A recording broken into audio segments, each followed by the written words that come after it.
And very good morning. जागो Lahore Eid special में आप सबको खुश आमदीद। मैं हूं आपकी होस्ट नूरुल सहर। उम्मीद करती हूं आप सब ठीक होंगे, खैरियत से होंगे और आपके ईद के पहले 2 दिन बहुत ही प्यारे गुजरे होंगे, अपनों के साथ गुजरे होंगे। मेरी तरफ से और मेरी पूरी टीम की जानिब से आपको ईद का तीसरा दिन बहुत बहुत मुबारक।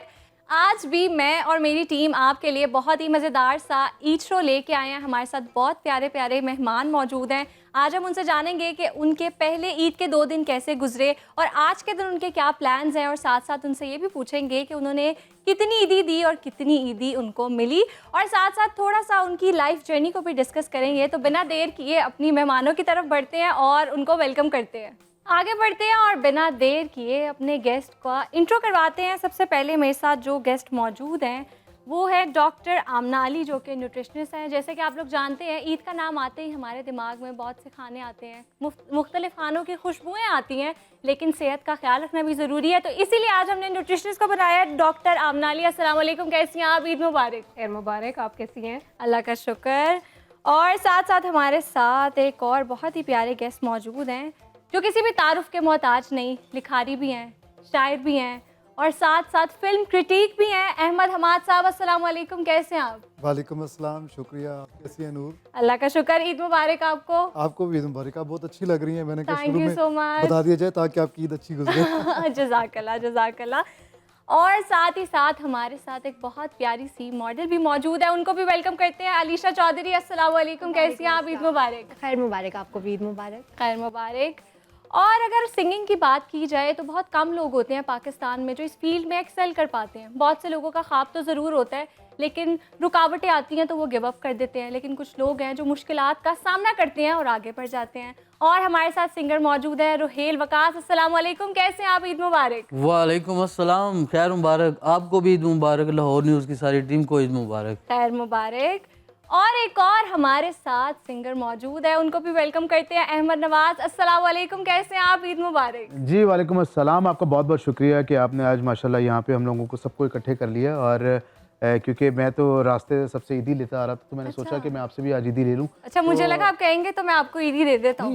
उम्र में देख लें, आप बड़ी लग रही हैं, तो आपने 50,000 अच्छा, देना ऐसा है? आप सब एग्री करते हैं इनकी बात नॉट से? At all disagree. हम वोटिंग कर लेते हैं, आप हमें फिर ईदी आगे दें, हम चलेंगे। आपके हक में वोट दे देंगे। हम तो गर्ल्स की टीम के साथ हैं। नहीं नहीं, सच बोले आप। देखिए 50,000 कोई बड़ी रकम नहीं है, आप दे दें, क्योंकि कपड़े भी आ जाते हैं उसमें और खाने पीने की अच्छा, चीज़ें। 50,000 में आ जाते हैं आज कपड़े का आपके? तो वैसे यार तेरा नहीं ख्याल, नहीं, तो आपको पता ही है जो हालात चल रहे हैं। चलें आप एक दिन का सूट आता है। लाख रुपए दे दें, कोई मसला नहीं।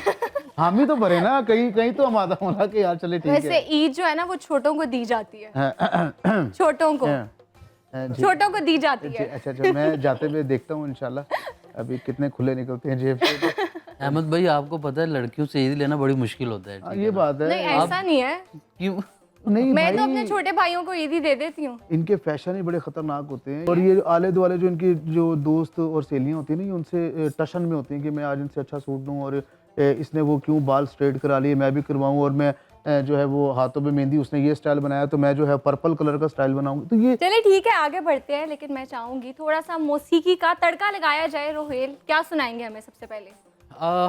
हम स्टार्ट करेंगे, एक खूबसूरत सा सॉन्ग है वाह, ईद के हवाले से, और होना था प्यार, मेरे जो फेवरेट हैं आतिफ असलम, ये उनका सॉन्ग मैं फर्स्ट सिंग और करूँगा। अहमद साहब, आप भी बैठे हुए हैं तो आप साथ देंगे? जी लाजमी, मैं ताली बजाऊंगा प्लीज। होना था प्यार, हुआ मेरे यार, होना था प्यार, हुआ मेरे यार,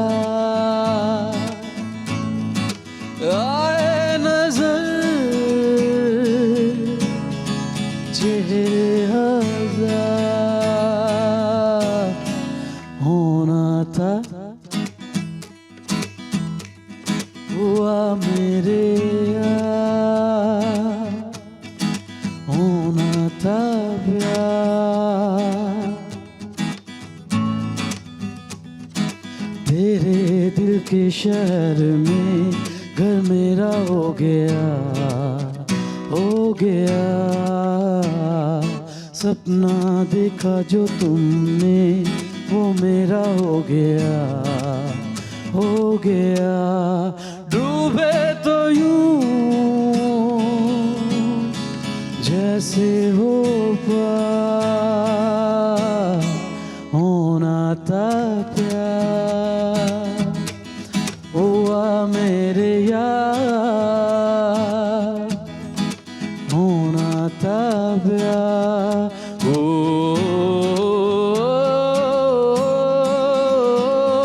आ,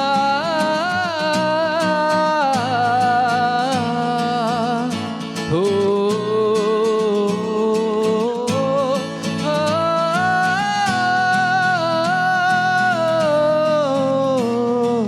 थामे दिलों की बानी हम आते सालों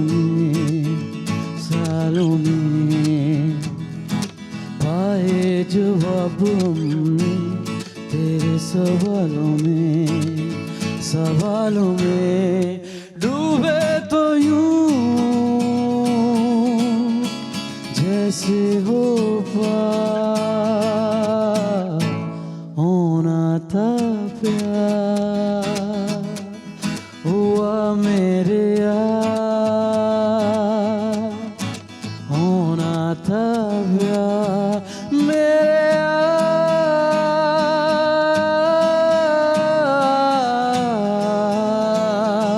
हो हो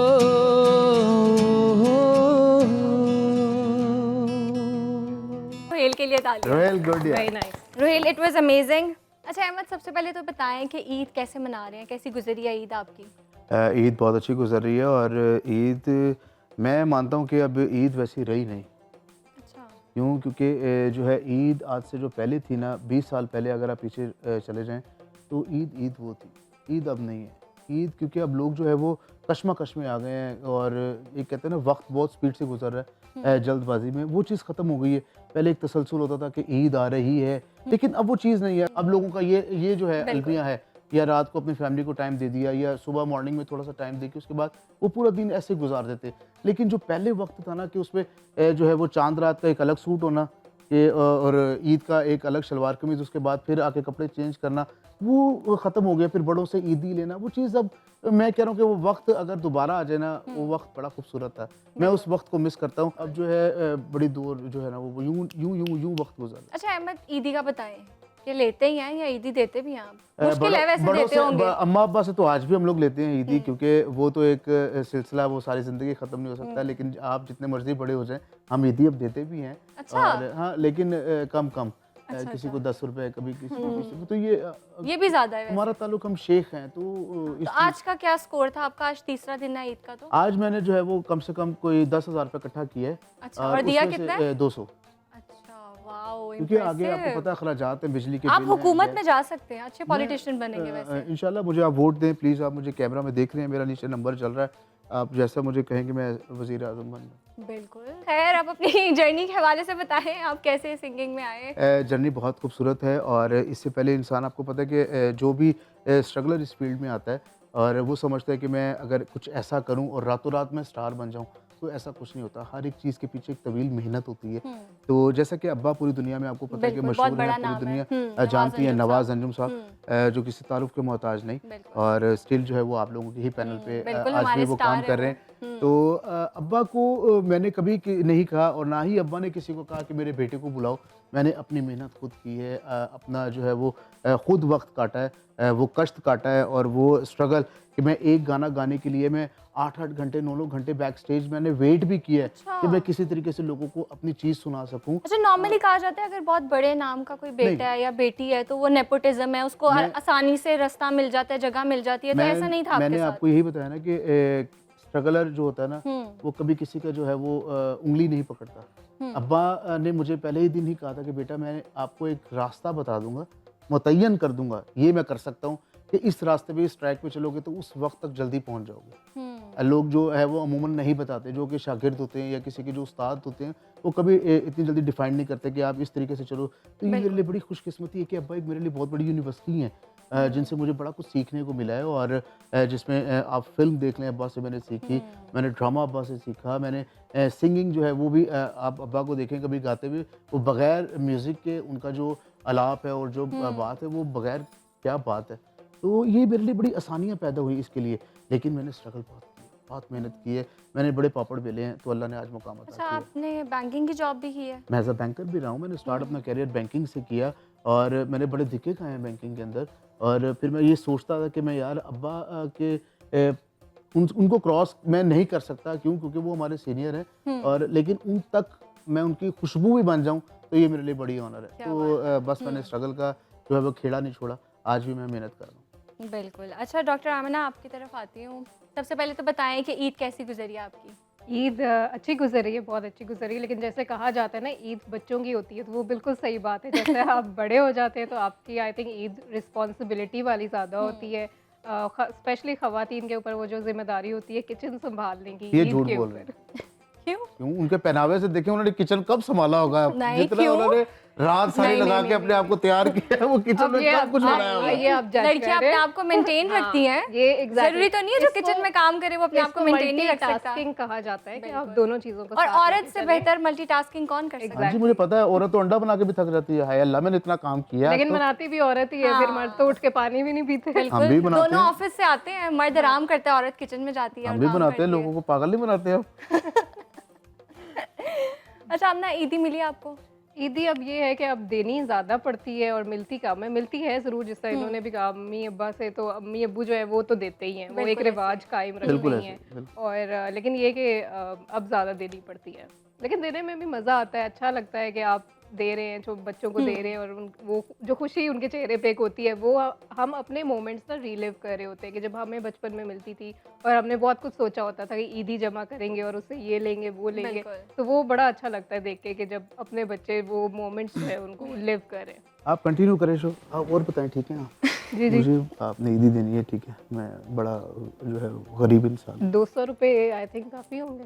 400 नहीं, इतने तो उन्होंने दे दिए आज, आप कम करें ना, ज्यादा है। 200 दे ये भी दीजिए, 400 दे दीजिए। 100 रुपये में काम चल जाएगा। 200 जो है वो देखिए, आप तो प्राइम मिनिस्टर बनने की बातें कर रहे हो और आप मुझसे ईदी मांग रहे। यहाँ ना बोले ना, 200 ज़्यादा दे दीजिएगा, क्योंकि जाने का किराया भी लगता है ना, अच्छा, तो वहाँ इतने हालात खराब वो है। बिजली का बिल दे।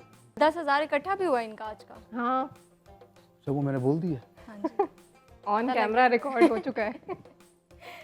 अच्छा डॉक्टर, अब ना मेजॉरिटी लोगों ने कोई परहेज नहीं किया, ईद पे भी नहीं करते परहेज हम, बारबेक्यूज होते हैं और फिर मुख्तलिफ खाने होते हैं, मीठी मीठा ईद भी है, होता है। तो बताएं कुछ डाइट के हवाले से कि कैसी डाइट होनी चाहिए। अच्छा, अब मैं एक चीज़ यहाँ पे ये कहना चाहूँगी कि रमज़ान में चले जो कुछ भी हुआ वो गुजर गया, ईद को एंजॉय करें। ईद ये जो 3 दिन है ना, इसमें आप ना वज़न घटा सकते हैं, और चलें आप ये कर लें कि आप उसको मेंटेन रखें, ज़रूरत से ज़्यादा बढ़ने ना दें, सब कुछ खाएं, इत्तेदाल में खाएं, मीठा भी अपना एंजॉय करें, ज़्यादती किसी चीज़ की ना करें। तो मैंने अक्सर लोगों को देखा है कि सर पे बहुत ज़्यादा वेट लॉस को सवार किया होता है। ईद पे भी दावतों में जाएंगे, बहुत सारे खाने हैं, अब एक एहतमाम हुआ हुआ है, और आप वहाँ पे भी अगर डाइट करें कि मैंने ये नहीं खाना, मैं डाइट पे हूँ, मैंने वो नहीं खाना, तो आई थिंक वो एक सोशली भी एक अच्छी बात नहीं है। और आपके कोई इन 3 दिनों में वेट लॉस के गोल्स अचीव नहीं हो जाएंगे, तो ईद को जो है वो एंजॉय करें। लेकिन हाँ, जहाँ सेहत की बात आती है उस पे आपने थोड़ा सा खास ख्याल रखना है कि मीठे की बहुत ज़्यादा आप ज्यादती ना करें। ईद मैं तो चाहता हूँ कि एक चार्ट प्लान होना चाहिए 3 दिन का, हर 1 घंटे बाद।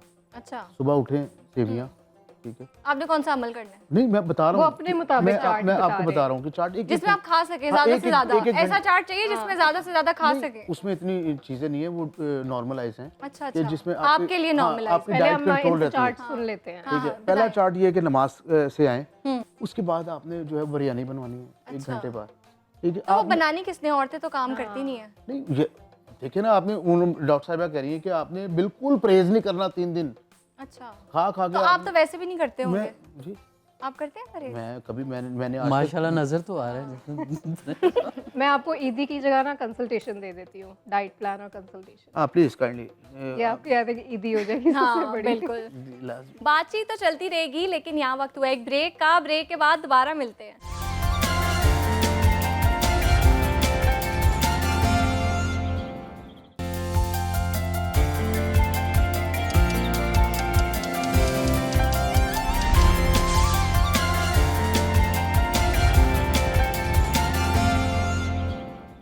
Welcome back. हमारी ईद की खुसूसी ट्रांसमिशन जारी है। अपने मेहमानों से बातचीत का दोबारा से आगाज़ करते हैं। चलिए अगले जो हमारे गेस्ट हैं, जैसे कि मैंने पहले भी बताया, किसी भी तारुफ के मोहताज नहीं है और जागो लाहौर में उनका रिकॉर्ड है। 1000 से ज़्यादा जो किताबें हैं उनके आप रिव्यू भी दे चुके हैं। तो सबसे पहले तो बताएं कि ईद कैसी गुजरी है आपकी? ईद बहुत अच्छी गुजर रही है नूर, बहुत शुक्रिया आपका। अच्छा बताएं, जो आज की ईद है और आज से 20 साल पहले 25 साल पहले की ईद है, इन दोनों में क्या फ़र्क आपको लगता है? हर ज़माने का अपना हुस्न होता है। बिल्कुल। उस वक्त ये टेलीफोन लाइनों वाले फ़ोन्स होते थे और लेकिन उस ज़माने में वीडियो कॉल नहीं की जा सकती थी। मेरी वालदा ने अगर सगी बहन से यानी मेरी खाला से बात करनी है, मेरे वालिद ने अगर तायाब्बा से बात करनी है, तो वीडियो कॉल नहीं मुमकिन थी क्योंकि तारों वाले फ़ोन होते थे और PTCL होता था और दैट्स इट। लेकिन आज के ज़माने का हुस्न ये है कि आप व्हाट्सएप कॉल करते हैं और आप किचन में अगर वालदा या बहनें या जो ख़वातीन खाना हैं वो काम कर रही हैं, तो उस दौरान में ना सिर्फ ये कि खुद अपना चेहरा दिखा सकती हैं बल्कि उसको फ्लिप करके ये भी दिखा सकती हैं कि ये पका रहे हैं, ये पका रहे हैं, और लाइव इंस्ट्रक्शंस भी आ रही होती हैं वालदा साहबा कि नहीं आँच ज़रा हल्की कर देना, ये ज़्यादा ख़राब ना हो जाए। तो इस ज़माने का ये हुस्न है और मेरा ख्याल है कि ये बड़ा खूबसूरत है। फिर दूसरा ये कि हम उस ज़माने में अपनी तस्वीरें बनवाते थे तो 4 दिन बाद जाके धुलती थी और फिर नज़र आती थी, डेवलप होती थी, जाके स्टूडियो में लानी पड़ती थी। आज देखिए कि आप तस्वीरें बनाएं उधर और इधर आपने इंस्टाग्राम पे चढ़ा दी और या फेसबुक पे चढ़ा दी और हम अपने दोस्तों, रिश्तेदारों, इवन स्टूडेंट्स के साथ भी राब्ते में रहते हैं और उनको देखते हैं अच्छे अच्छे, जैसे हम नूरुल सहर को देखेंगे कि हम इंस्टाग्राम पे अगर इनको फॉलो कर रहे हैं तो ईद के दिन की, पहले दिन की, दूसरे की, तीसरे की, आज की तस्वीरें हम देख सकते हैं और हम दुआ कर सकते हैं कि ये सदा इसी तरह खुश रहें और मुस्कुराती रहें। तो ये इस ज़माने की खूबसूरती है। हम नॉस्टैल्जिक ज़रूर हो सकते हैं कि वो ज़माना कितना अच्छा था, लेकिन ये ज़माना भी तो बुरा नहीं है, ये कितना खूबसूरत है। इसमें आप वीडियो कॉल कर सकते हैं, इसमें आप अपनी तस्वीरें इंस्टेंटली जेन ज़ी बिल्कुल। सबसे बड़ी बात है कि हमने 2 सदियां देख ली। जी हाँ बिल्कुल ठीक है बिल्कुल। ना, हमने 2000 की सदी भी देख ली और 19 की भी सदी देख ली। तो बल्कि आप अभी कह रहे थे कि मैं ज़्यादा पुरानी हूँ आपसे। सॉरी, मैं बताना भूल गया था, मैं 18 साल का हूँ मैं। अच्छा नूर, एक इनकी बात से मुझे याद आया कि वाकई ये कहा जाता है जो हमारा एज ग्रुप है ना, जो 70s 80s में पैदा होने वाले बच्चे हैं, उन्होंने बहुत तेज़ी से तब्दीलियाँ देखी। हमने बाकायदा पेंसिल घुसा के जो कैसेट्स थे उनको भी रिवाइंड फॉरवर्ड किया हुआ है, हमने VCR देखे हैं, हमने टेप रिकॉर्डर, हमने डेक देखे हैं, टेक्नोलॉजी एडवांसमेंट्स बहुत जल्दी बिल्कुल, हमने वो कैमरे देखे हैं, हमने पोलराइड कैमरे देखे हैं जिसमें सामने बिठा के बंदा तस्वीर खींचता था, उसके बाद फिर बाजू निकाल के वो उसी वक्त दिखा देता था और कितनी तेज़ी से हर चीज़ तब्दील हो गई। हम लाइव ट्रांसमिशन के लिए दुआएं किया करते थे और 92 का वर्ल्ड कप जो था, जब ऑस्ट्रेलिया से हमें पता चला कि सिर्फ पाकिस्तान के मैच दिखाए जाएंगे तो ये भी बड़ी नेमत थी, लेकिन अचानक पता चला कि PTV ने राइट्स ले लिए हैं स्टार टेलीविज़न से और सारे टेलीविज़न हमारे टीवी पे यानी PTV की स्क्रीन पर तमाम मैचेस आएंगे। तो हमारे लिए तो गोया हर दिन ईद का था। तो वो ज़माना हमने देखा और अब देखें, अब आप देख रहे होते हैं एक एक बॉल, और वो चाहे ICC की वेबसाइट पे चले जाएं या उसके पेज को फॉलो करें और सारे राइट्स हैं उनके, यानी आप सिंपली किसी भी टीवी पे स्विच करके वो नहीं देख सकते, उसके राइट्स हैं और मिलियंस ऑफ व्यूज़ एक एक शॉट के। बाबर आजम एक शॉट खेल रहा है, उसको फिर रीप्ले में दिखा रहे हैं और वो एक ही शॉट होगा, एंगल से दिखा रहे हैं, बिल्कुल 10 सेकंड 15 सेकंड का। ये ज़माना कितना अच्छा है। क्यों गुजरा तो इस है ज़माने बिल्कुल ऐसे ही है। तो आप शायर भी हैं, तो इस मौके की मुनासबत से कोई शेर सुनाएं। अपना शेर नहीं, ये तो बड़ा मुश्किल हो जाएगा कि इंस्टेंटली आपको ये फिल्म बदी कोई शेर सुनाया किसी और का सुना दे। अच्छा किसी और का सुना दे। बिछड़ने वाले तुझे देख देख सोचता हूँ, बिछड़ने वाले तुझे देख देख सोचता हूँ, तो फिर मिलेगा तो कितना बदल गया होगा। क्या बात है, क्या बात है। ये रियाज मजीद साहब का शेर है। बिल्कुल। अच्छा अलीशा, आप बताएं कि ईद कैसी गुजरी है? माशाल्लाह बहुत क्यूट लग रही हैं आप, बहुत प्यारी लग रही हैं। मेरी ईद बहुत अच्छी गुजर रही है, बहुत ज़बरदस्त गुजर रही है। मेरे ईद के तीनों दिन बहुत अच्छे गुजरते हैं। तीनों दिन दावतें होती हैं, फिर हम सारी कज़न्स, और मज़े की बात यह है कि मेरी फैमिली में मोस्टली लड़कियां हैं सारी। अच्छा। तो हम सारी कज़न्स इकट्ठे होती हैं, पिक्चर्स लेती हैं, एक दूसरे के आउटफिट्स देखती हैं, और हम लोगों की ईद कोई 4-5 दिन पहले की स्टार्ट हो गई होती है ऑलमोस्ट। हम लोगों की शॉपिंग, चांद रात, फिर एक एसेसरीज लेना, सैलून जाना। कश्मीरी चूड़ियाँ भी ली हुई आपने, मैं देख रही हूँ।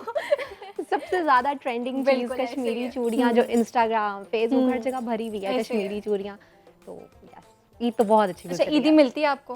बिल्कुल, मुझे सबसे मिलती है ईदी। मामा पापा से मिलती है, खाला से मिलती है, मामू से मिलती है, सबसे मिलती है। तो मेरी ईद बहुत अच्छी गुजरती है। इकट्ठी होगी, बता दें। अप्रोक्सीमेटली? अच्छी हो गई है रफ आइडिया, रफ आइडिया। मतलब मेरी मेरा ख्याल है अहमद साहब के सामने ना जिक्र ना करें, बताइएगा, उनसे हमारे प्राइम मिनिस्टर हैं और कशकोल लेके बैठे हुए तोपों का रुख उनकी तरफ हो जाएगा तो जी हाँ। बिल्कुल मुझे तो ईद पे ये बहुत एक्साइटमेंट होती है कि बहुत सारी ईदी मिलने वाली है, तो मेरी तो अल्हम्दुलिल्लाह बहुत ज़्यादा ईदी हो गई है हाँ, अभी। बिल्कुल। या। अच्छा अलीशा, थोड़ा सा अपना जर्नी के हवाले से बताओ। आप माशाल्लाह मॉडल भी हो आप, या।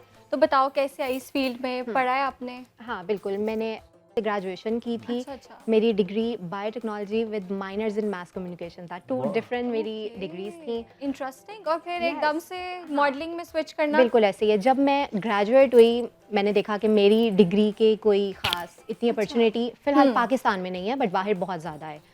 उसके बाद मैं थोड़ी बहुत इंस्टा पे पिक्चर्स और टिकटॉक और सोशल मीडिया पे सारा कुछ ये यूज़ करती रही। वहाँ से फिर मुझे ब्रांड्स की तरफ से ऑफ़र्स आने लग गई। मैंने कुछ शूट्स किए अभी, बिल्कुल मुझे कोई 2 मंथ्स हुए थे लास्ट ईयर जब मैं ग्रेजुएट हुई थी। उसके वाह। बाद मैंने कोई 2-3 शूट्स किए, तो सारे हर जगह हर ब्रांड के ऊपर मुझे कॉल्स आने लग गई अच्छा। कि हमने भी शूट करना है। तो अल्हम्दुलिल्लाह अब तो सारे ब्रांड्स रैम्प शोज़ जितने भी अब आजकल होते हैं हमारे, सब ब्रांड शूट्स मेरे अब अल्हम्दुलिल्लाह होते हैं। अच्छा बताएं, रैंप ये पे चल- वॉक करना कितना मुश्किल है? यहाँ इजी है? बहुत आसान है। नहीं मुश्किल है। अच्छा, हाँ मैं ठीक है, पहले इनसे जवाब ले लेते हैं। जी बताएं, आपने कभी किया? ऑफ कोर्स मैंने बहुत की है। कौन सा मुझे तो रैंप? लगता है इनको आम वो वॉक कौन करना सा मुश्किल रैंप था लगता है। जिसपे रैंप आपने तो वॉक रैंप है। किया? मैंने अपनी छत पे वॉक की है। अच्छा। This is ramp walk. अच्छा अलीशा बताएं आप। अच्छा रैम्प वॉक जब सारी एक ऑडियंस देख रही होती है उनको सिंपल लगेगा कि बस ये एक वॉक ही थी, ऐसे आई हैं और चली गई हैं। उसके पीछे इतनी ज़्यादा हसल, इतनी मेहनत होती है हमारी, इतनी लंबी उसके पीछे प्रैक्टिस होती है। मतलब अगर 1 मिनट की वॉक है उसके पीछे 1 डे हम लोगों ने प्रैक्टिस की होती है, उसकी सीक्वेंस की, फिर फिटिंग्स की, फिर किस तरीके से हम लोगों ने कहाँ जाना है। बिकॉज हम लोग नीचे देख के तो नहीं जाएंगे, बिल्कुल सीधा जाएंगे तो और सामने सिर्फ लाइट्स नज़र आ रही हैं सिर्फ, क्योंकि ऑडियंस हमेशा साइड पे होती है, सामने कभी भी नहीं होती है, तो वो सिर्फ लाइट्स नज़र आ रही हैं, लाइट्स में देख के बस आपने चलना है और वापस आना है। तो Exactly. Yes it is tough but still I enjoy it. Alisha शायद इसी वजह से हम देखते हैं कि बाज़ औक़ात मॉडल्स चलते हुए गिर भी जाते हैं। ऐसे ही है मे भी बिल्कुल। यही वजह है क्योंकि आपको फोकस रहना है सामने की तरफ और चलना है बगैर देखे हुए। वो ड्रेस भी तो इतने हेवी dresses होते भी हैं। हो हाँ, अब जाती हैं। ड्रेसेस का भी Bridal रोल कटोर बहुत। भी जूतियों की हमारे- बनावट बाज़ औक़ात ऐसी होती है, वो बिल्कुल, टर्न हो जाती है तो गिर जाते हैं। शूज अक्सर टूट भी जाते हैं लड़कियों के बिल्कुल चलते टूट चलते जाते ही। हैं, ऐसे ही वो है। तो जान आपके के साथ बड़ी कभी हीट ऐसा है। वाक़या हुआ? नहीं मेरा शुक्र है, बिल्कुल ऐसा कभी भी कुछ नहीं हुआ। सही। और हमारे तो ब्राइडल कटोर वीक, हमारे तो लहंगे इतने हैवी होते हैं, तो बिल्कुल। वो ऑब्वियसली उसमें भी नहीं, वॉक ये करना बहुत गलत मुश्किल गलत है। बोल रही हैं, झूठ बोल रही हैं। अच्छा, नहीं, आप सच बता दें। बिल्कुल आसान तरीका है, मैं आपको चल के दिखाता हूँ। दिखाएं। पहली मॉडल देखिए जो जेब में हाथ डाल के कैट वॉक कर रही है। ओके। यही है बस, ये वापस इसमें कौन सा ऐसा मुझे हाँ, बताएं? ये वाली तो आसान है। इतना आसान ये है। वाली तो यही ये है। वाली मॉडल्स करते नहीं है ना, मसला ये है। बिल्कुल। हाँ, ये वाली मॉडल्स नहीं करते। अच्छा खैर अलीशा, आप सोशल मीडिया पे काफ़ी एक्टिव हैं, बिल्कुल आपके ऐसे है। अच्छे फॉलोअर्स भी हैं। तो आजकल हम सेलिब्रिटीज़ को देखते हैं कि वो कंटेंट क्रिएशन वाली साइट पे आ गए हैं, और जो हमारे इन्फ्लुएंसर्स हैं या कंटेंट क्रिएटर्स हैं वो सेलिब्रिटी बन रहे हैं। तो इस चीज़ को आप कैसे देखती हैं? अच्छा लाइफस्टाइल पोस्टिंग हमेशा से ट्रेंडिंग रहा है। जितने भी सेलिब्रिटीज़ हैं या मॉडल्स हैं, जैसे आप हैं, सब लोग अगर अपने लाइफस्टाइल को पोस्ट करेंगे तो लोग उसमें हमेशा ज़्यादा इंटरेस्टेड होते ये हैं। वर्क सब कर रहे हैं, काम सब कर रहे हैं, सबको पता लग गया कि ये राइटर है, ये न्यूट्रिशनिस्ट है, ये एंकर है, ये मॉडल है। अब वो लोग उनका लाइफस्टाइल देखना पसंद करेंगे कि ये इनकी लाइफ में क्या चल रहा है, ये रियल लाइफ में क्या कपड़े पहन रही हैं, क्या कर रही हैं, क्या खा रही हैं, कौन सी जगह पे जा रही हैं, रिव्यूज़ कहाँ पे दे रही हैं। तो इस वजह से Daily vlogs। Daily vlogs. अच्छा, शुरू में हम देखते थे जो सेलिब्रिटीज़ हैं ना, बड़ा टफ टाइम देते थे टिकटॉकर्स को, कंटेंट क्रिएटर्स को, इन्फ्लुएंसर्स को, बहुत ज़्यादा रोस्ट करते थे। लेकिन अब हम देखते हैं बड़े बड़े सेलिब्रिटीज़ हैं वो वही काम कर रहे हैं। टिकटॉकर्स बन गए बिकॉज ट्रेंडिंग है ना। अब टिकटॉक पे जितने व्यूज आएंगे वो इंस्टा पे नहीं आ सकते हैं, वो फेसबुक पे भी नहीं आ सकते हैं। हमारी most of the audience TikTok पे बैठी हुई है, तो ऐसे ही वो सारे सेलिब्रिटीज टिकटॉक, जितने भी वो लोग जो टिकटॉक को बिल्कुल पसंद नहीं करते थे, या इंक्लूडिंग social मी, media को पसंद नहीं करते थे। तो वो सारे टिकटॉक के ऊपर शिफ्ट हो रहे हैं आहिस्ता तो आपको आहिस्ता। लगता है इससे कोई जो है फ़र्क पड़ा इन्फ्लुएंसर कम्युनिटी को या कंटेंट क्रिएटर्स को? या मुझे लगता है ये टिकटॉकर्स बस इंक्रीज हो रही है इसकी वजह से, और मुझे तो ये बहुत अच्छी चीज़ लग रही है। बिल्कुल ऐसा सही होना कह रही हैं। चाहिए आपके टिकटॉक सबको। जो है ना एक अच्छा प्लेटफॉर्म है कि आपको लोगों तक जो है वो अपना मैसेज कन्वे करने का, कि आप जो भी एक चीज़ बनाएं उसको आप 1 मिनट में लोगों तक पहुंचा सकते हैं। आप उसका रिव्यू भी ले सकते हैं और फीडबैक भी ले सकते हैं कि आप लोगों से क्या एक्सपेक्ट करें। लेकिन थ्रू आउट अगर मैंने देखा है कि जितने भी मैंने अभी माशाल्लाह जितना भी काम किया है उस दौरान मैंने देखा है कि टिकटॉकर्स की कोई वक़्त नहीं है। जो टिकटॉकर्स जो है ना, वो 1 मिनट के स्टार हैं और वो 1 मिनट में ही ऊपर हो जाते हैं। क्योंकि भाई लेकिन वो जन्नत मिर्जा को देखे ना, सैयद नूर ने कास्ट किया, तेरे बाजरे दी राखी, लेकिन टिकटॉक से ही उसने तरक्की की जन्नत में। सर मैं उस चीज़ की बात नहीं कर रहा। आप मेरी बात को इस चीज़ को समझें, क्योंकि कैमरे को फेस करना हर बंदे की बस की बात नहीं है। मोबाइल का कैमरा और है, फिल्म का कैमरा और है। या मे बी उसका फर्स्ट टाइम था इस वजह से। नहीं, मकसद में आप मेरी बात को नहीं समझे कि अगर कोई एक क्रिएट कर रहा है, रील क्रिएट कर रहा है अपनी, तो वो एक मोबाइल की हद तक है, क्योंकि वो एक अलोन पर्सन है और वो अपने हद तक उस चीज़ को करके लोगों तक वो पहुंचा रहा है। जब इतना क्राउड होता है तो उसके बाद वहाँ पे खड़े होके वो परफॉर्मेंस देना बहुत मुश्किल हो जाती है। क्यों? क्योंकि क्राउड होता है, उसको झेलना आसान नहीं है। उसके सामने कट करना, देखना, फिर जो लिखा हुआ है उसको प्रॉपर तरीके से बोलना। मैं बल्कि लोगों को ये बताऊंगा कि जितना भी लोग समझते हैं ना कि सिंगर जो है वो एज आ जो है वो ड्रामा में भी आ जाएगा तो उसके लिए आसान है, और ड्रामे से वो स्विच कर लेगा एज आ फिल्म के अंदर, वो उसके लिए आसान है, और वो स्विच करे आरजे के अंदर, वो डिफरेंट। हर कैटेगरी सर डिफरेंट है, ठीक है। फिल्म का काम बड़ा मुश्किल काम है, क्योंकि जिस आपको ऑरा के अंदर आपने सेट पे परफॉर्मेंस दी है, वो आपने वो वॉइस उसको याद रखना है, उस टेक्सचर को याद रखना है कि फिल्म कोई 3 साल बाद भी जो है ना डब हो रही है, तो आपने उसी अंदाज में बोलना है डबिंग पे। बिल्कुल ऐसे है। तो ये ऑरा कुछ और है। ड्रामा तो आपको फौरन ही आपने रिकॉर्ड करके अपनी वॉइस प्रेजेंटेशन दे देनी है, और जो है स्टेज का काम वो डिफरेंट है, वो लाइव है, वो आप लोगों से उसी टाइम दाद वसूल करें। तो ये एक कैटेगरीज हर एक डिफरेंट है। लोग समझते हैं कि यार हम हर कैटेगरी के अंदर काम कर लेंगे, ऐसा पॉसिबल नहीं। बिल्कुल ऐसे ही है, आप सही कह रहे हैं। अब मैं रोहेल से क्वेश्चन करूंगी कि सबसे पहले रोहेल बताएं कि आपकी ईद कैसी गुजरी है, और थोड़ा सा अपनी जर्नी के हवाले से बताएं कि कैसे आप सिंगिंग की तरफ आए। बेसिकल मेरा सिटी है सरगोदा के साथ कोट मोमिन, वहाँ से बिलोंग करता हूँ, और लाहौर में मुझे तकरीबन 8 साल होने वाले हैं। और तो कोट मोमिन में तो बहुत ज़्यादा सियासतदान है, बहुत नहीं? हाँ जी हैं कोट मोमिन में। और आपको पता है हमारे उधर इलाके का वो ऑरेंज बहुत मशहूर है, जिसको पंजाबी में कहते हैं किन्नू। किन्नू। तो फिर उसके बाद लाहौर में मैंने प्रॉपर सीखा। फिर अल्हम्दुलिल्लाह मेरे गाने हैं, अपने एल्बम हैं, काफ़ी गाने भी हैं, कॉन्सर्ट वगैरह चल रहे हैं, तो अल्लाह का शुक्र है बहुत अच्छा चल रहा है अल्हम्दुलिल्लाह। किन्नू तो कैसे आए आप सिंगिंग की तरफ? सिंगिंग की तरफ मेरे जो फेवरेट सिंगर हैं आतिफ असलम, मुझे उनको देख के बड़ा क्रेज़ हुआ, ठीक है। तो मैं उनके गाने सुनता था, फिर आहिस्ता आहिस्ता मतलब कि मैं घर जो है ना, जब मैं कोई ऐसी जगह ढूंढता था यार जहाँ पे खामोशी हो, कोई बंदा ना हो, सिर्फ मैं वहाँ पे गाता रहता था, अपने आप के प्रैक्टिस करता था, ठीक है। फिर जब मैं लाहौर में आया हूँ, मैंने प्रॉपर सीखा। मेरे पास मैं आज ये फर्स्ट टाइम कैमरे में बात कर रहा हूँ, मेरे पास इतने पैसे नहीं थे कि मैं अपने घर में बूफर रखूँ यहाँ पे, मतलब कि उसके साथ प्रैक्टिस करूँ, ठीक है। तो अल्हम्दुलिल्लाह मैंने मतलब कि बड़ा हार्ड वर्क किया यहाँ तक पहुँचने के लिए। फिर इवन कि मैं जो हैंड फ्री होती थी मोबाइल में लगा के कैरोके पर प्रैक्टिस करता था, 2-2, 3-3 घंटे में गाता रहता था। तो अब अल्लाह का शुक्र है, और जैसे कैरोके पर भी मैं गाता हूँ, लाहौर में ऐसा कोई सिंगर नहीं गा सकता। अच्छा, आप लाहौर आए, ये बताएं कि सबसे पहले तो ये बताएं कि लाहौर क्या सोच कर आए, और फिर कोई मुश्किलात का सामना भी करना पड़ा आपको यहाँ आकर? ये तो आर्टिस्ट जो है ना, उनकी बहुत सारी लाइफ बड़ी टफ होती है। कोई भी आर्टिस्ट उठा के देख लें, वो कोई ना कोई उसकी कहानी ज़रूर होगी। तो सेम ऐसे ही है कि अब बहुत सारी चीज़ों का आपको सामना करना पड़ता है। और फिर म्यूज़िक में आप ये जो आपने फर्स्ट बात की थी कि अब जब किसी का कोई बाप दादा, कोई जो ख़ानदानी लोग जो गा रहे होते हैं, ठीक है, उनके लिए बड़ी कुछ बहुत सारी चीज़ें आसान होती हैं, लेकिन जो हम जैसे लोग हैं, हम लोगों के लिए बड़ा मुश्किल टाइम होता है।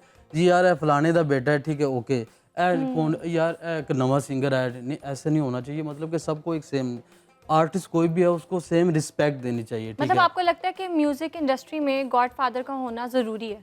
जी बिल्कुल होना जरूरी है।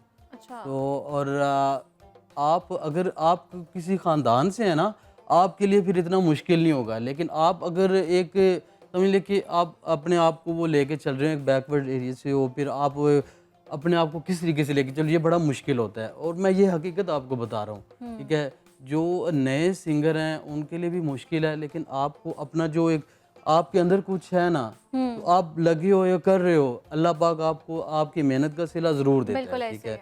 और मैं एक चीज़ से अल्लाह का शुक्र अदा करता हूँ कि मैं आज इस मुकाम पे हूँ, और मुझे अपनी मेहनत से मुझे काम मिलता है, मुझे कॉन्सर्ट मिलते हैं, मुझे किसी की जो है ना मोहताजी नहीं है। कि एक होता है ना, एक प्रमोटर की भी मोहताजी नहीं है, मैं अपना काम खुद कर रहा हूँ। और फिर बाकी जो ये टीवी चैनल्स हैं, जैसे आप लाहौर न्यूज़ हैं, जब मेरी लाइफ की सबसे पहली वीडियो लाहौर न्यूज़ में वायरल हुई थी। अच्छा अच्छा। आदत सॉन्ग वायरल हुआ था आतिफ असलम का, और वो बहुत वायरल हुआ था, इंडिया में बहुत लोगों ने पसंद किया था।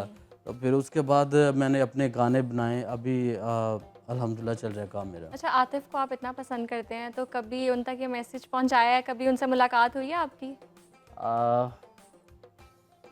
आतिफ असलम सर से मेरी मुलाकात हुई थी आज से 4 साल पहले की बात है। अच्छा अच्छा। तो ये मैं आपको बता रहा हूँ कि वो उनका कॉन्सर्ट था, तो मैं गर्मी का दिन था, मैं 2 बजे जाके वहाँ पे बैठ गया था। मैंने कहा यार आज मिलना मैं उनसे, ठीक है, मुझे मतलब कि उनसे सच्ची में लव है। फुल गर्मी में आप 2 बजे जाकर बैठ गए? बैठ गया। इतना प्यार है आतिफ असलम से? यस बिल्कुल। ठीक है। तो वो शाम को आई थिंक 6 बजे आए हैं साउंड चेक करने के लिए।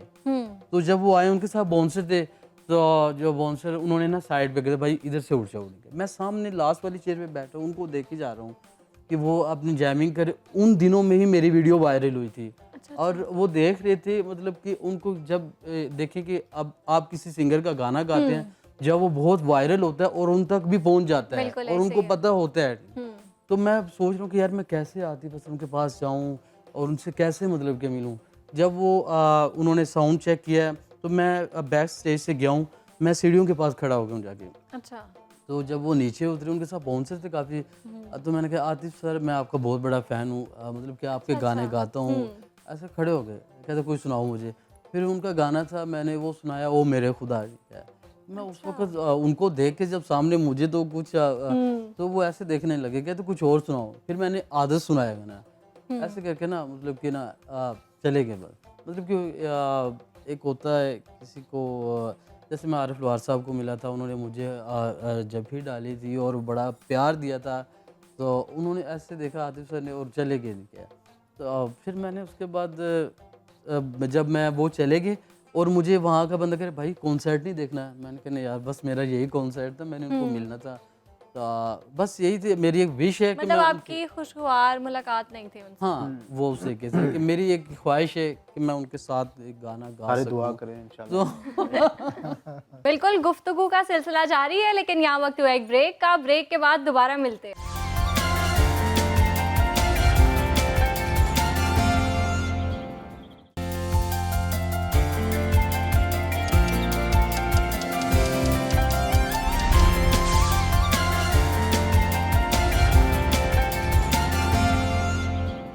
जर्नीज़ के हवाले से हम बात कर ही रहे थे, लेकिन हम इसको कंटिन्यू करेंगे। उससे पहले हम एक गाना सुन लेते हैं। जी अहमद, तो क्या सुना रहे हैं आप हमें? जी बड़ा खूबसूरत गाना ईद पे रिलीज़ हुआ है और मैं चाहता हूँ कि लोगों की भी समात में होना जी चाहिए। बिल्कुल, स्टार्ट करें।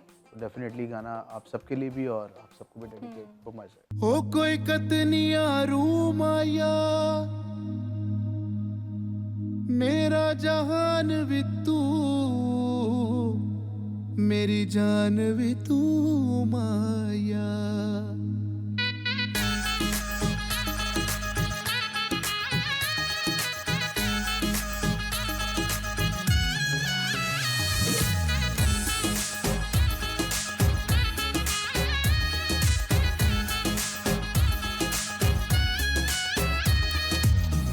गड्डी साडी प्यार वाले रोड चढ़ गई है, गड्डी साडी प्यार वाले रोड चढ़ गई है, ढोले नाल यारी लाके तोड़ चढ़ गई है।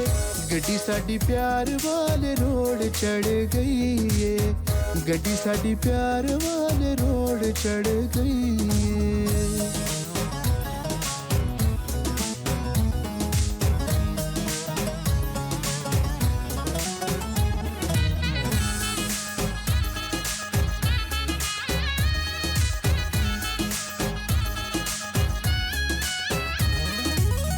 रोड नू ते पावे कोई वेख ले तुड़ा के, हुण तां मैं गड्डी ले जानी है उड़ा के।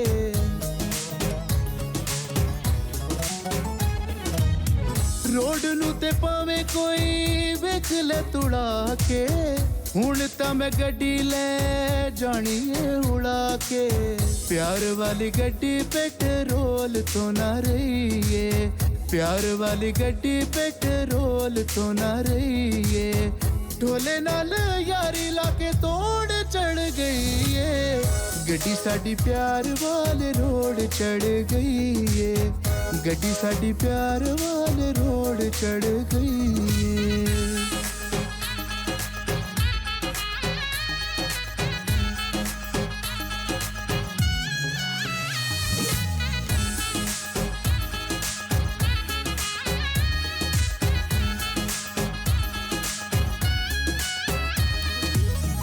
दूरों ही नजर आंदे मैनू हर मोड़ ते बोर्ड तेरे नाम देने प्यार वाले रोड ते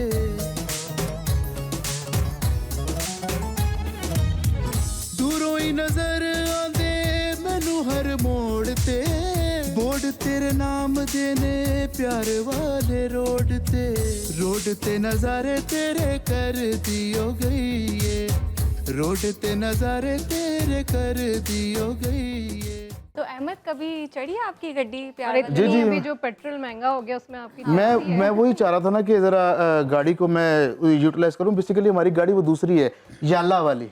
अच्छा आप भूल जाते हैं आप प्राइम मिनिस्टर हैं। ओ सॉरी मेरे पास लैंड क्रूजर है। अच्छा कशकोल वाले। तो नहीं, मैं पूछ रही थी कोई प्यार वाली रोड पे कभी गए हैं आप? मैंने बड़ी कोशिश की है। बेसिकली ना कोई चढ़ने की कोशिश नहीं करता मेरी गाड़ी में, तो मैं बस अच्छा गरीब बंदा, गरीब है आप? मेरे हालात जी जी लगता भी है। प्राइम मिनिस्टर अच्छा, लेकिन मैं तारीफ करना चाह रहा था कि बहुत एनर्जी थी बिल्कुल और बहुत अच्छा लगा। वो दलेर मेहदी कहता था, दलेर मेहदी, कि मैं इस तरह का गाना गाता हूँ कि जनाजा जा रहा हो और मुर्दा जा रहा हो चारपाई पे, तो वो मेरा गाना सुन के उठ के रक्स करना शुरू कर देगा। बेसिकली ना जब तक आप खुद इंटरटेनमेंट महसूस नहीं कर रहे तो लोग किस तरह इंटरटेन होंगे। You are right. तो आपके अंदर इतनी एनर्जी होनी चाहिए कि आप खुद जो है अच्छा, अभी मैं रिसेंट जो है वो हाल ही में एक शो करके आया सऊदीया में, जुबेल में। अच्छा। तो वहाँ पे जो है वो सारे ही अरबी थे तकरीबन।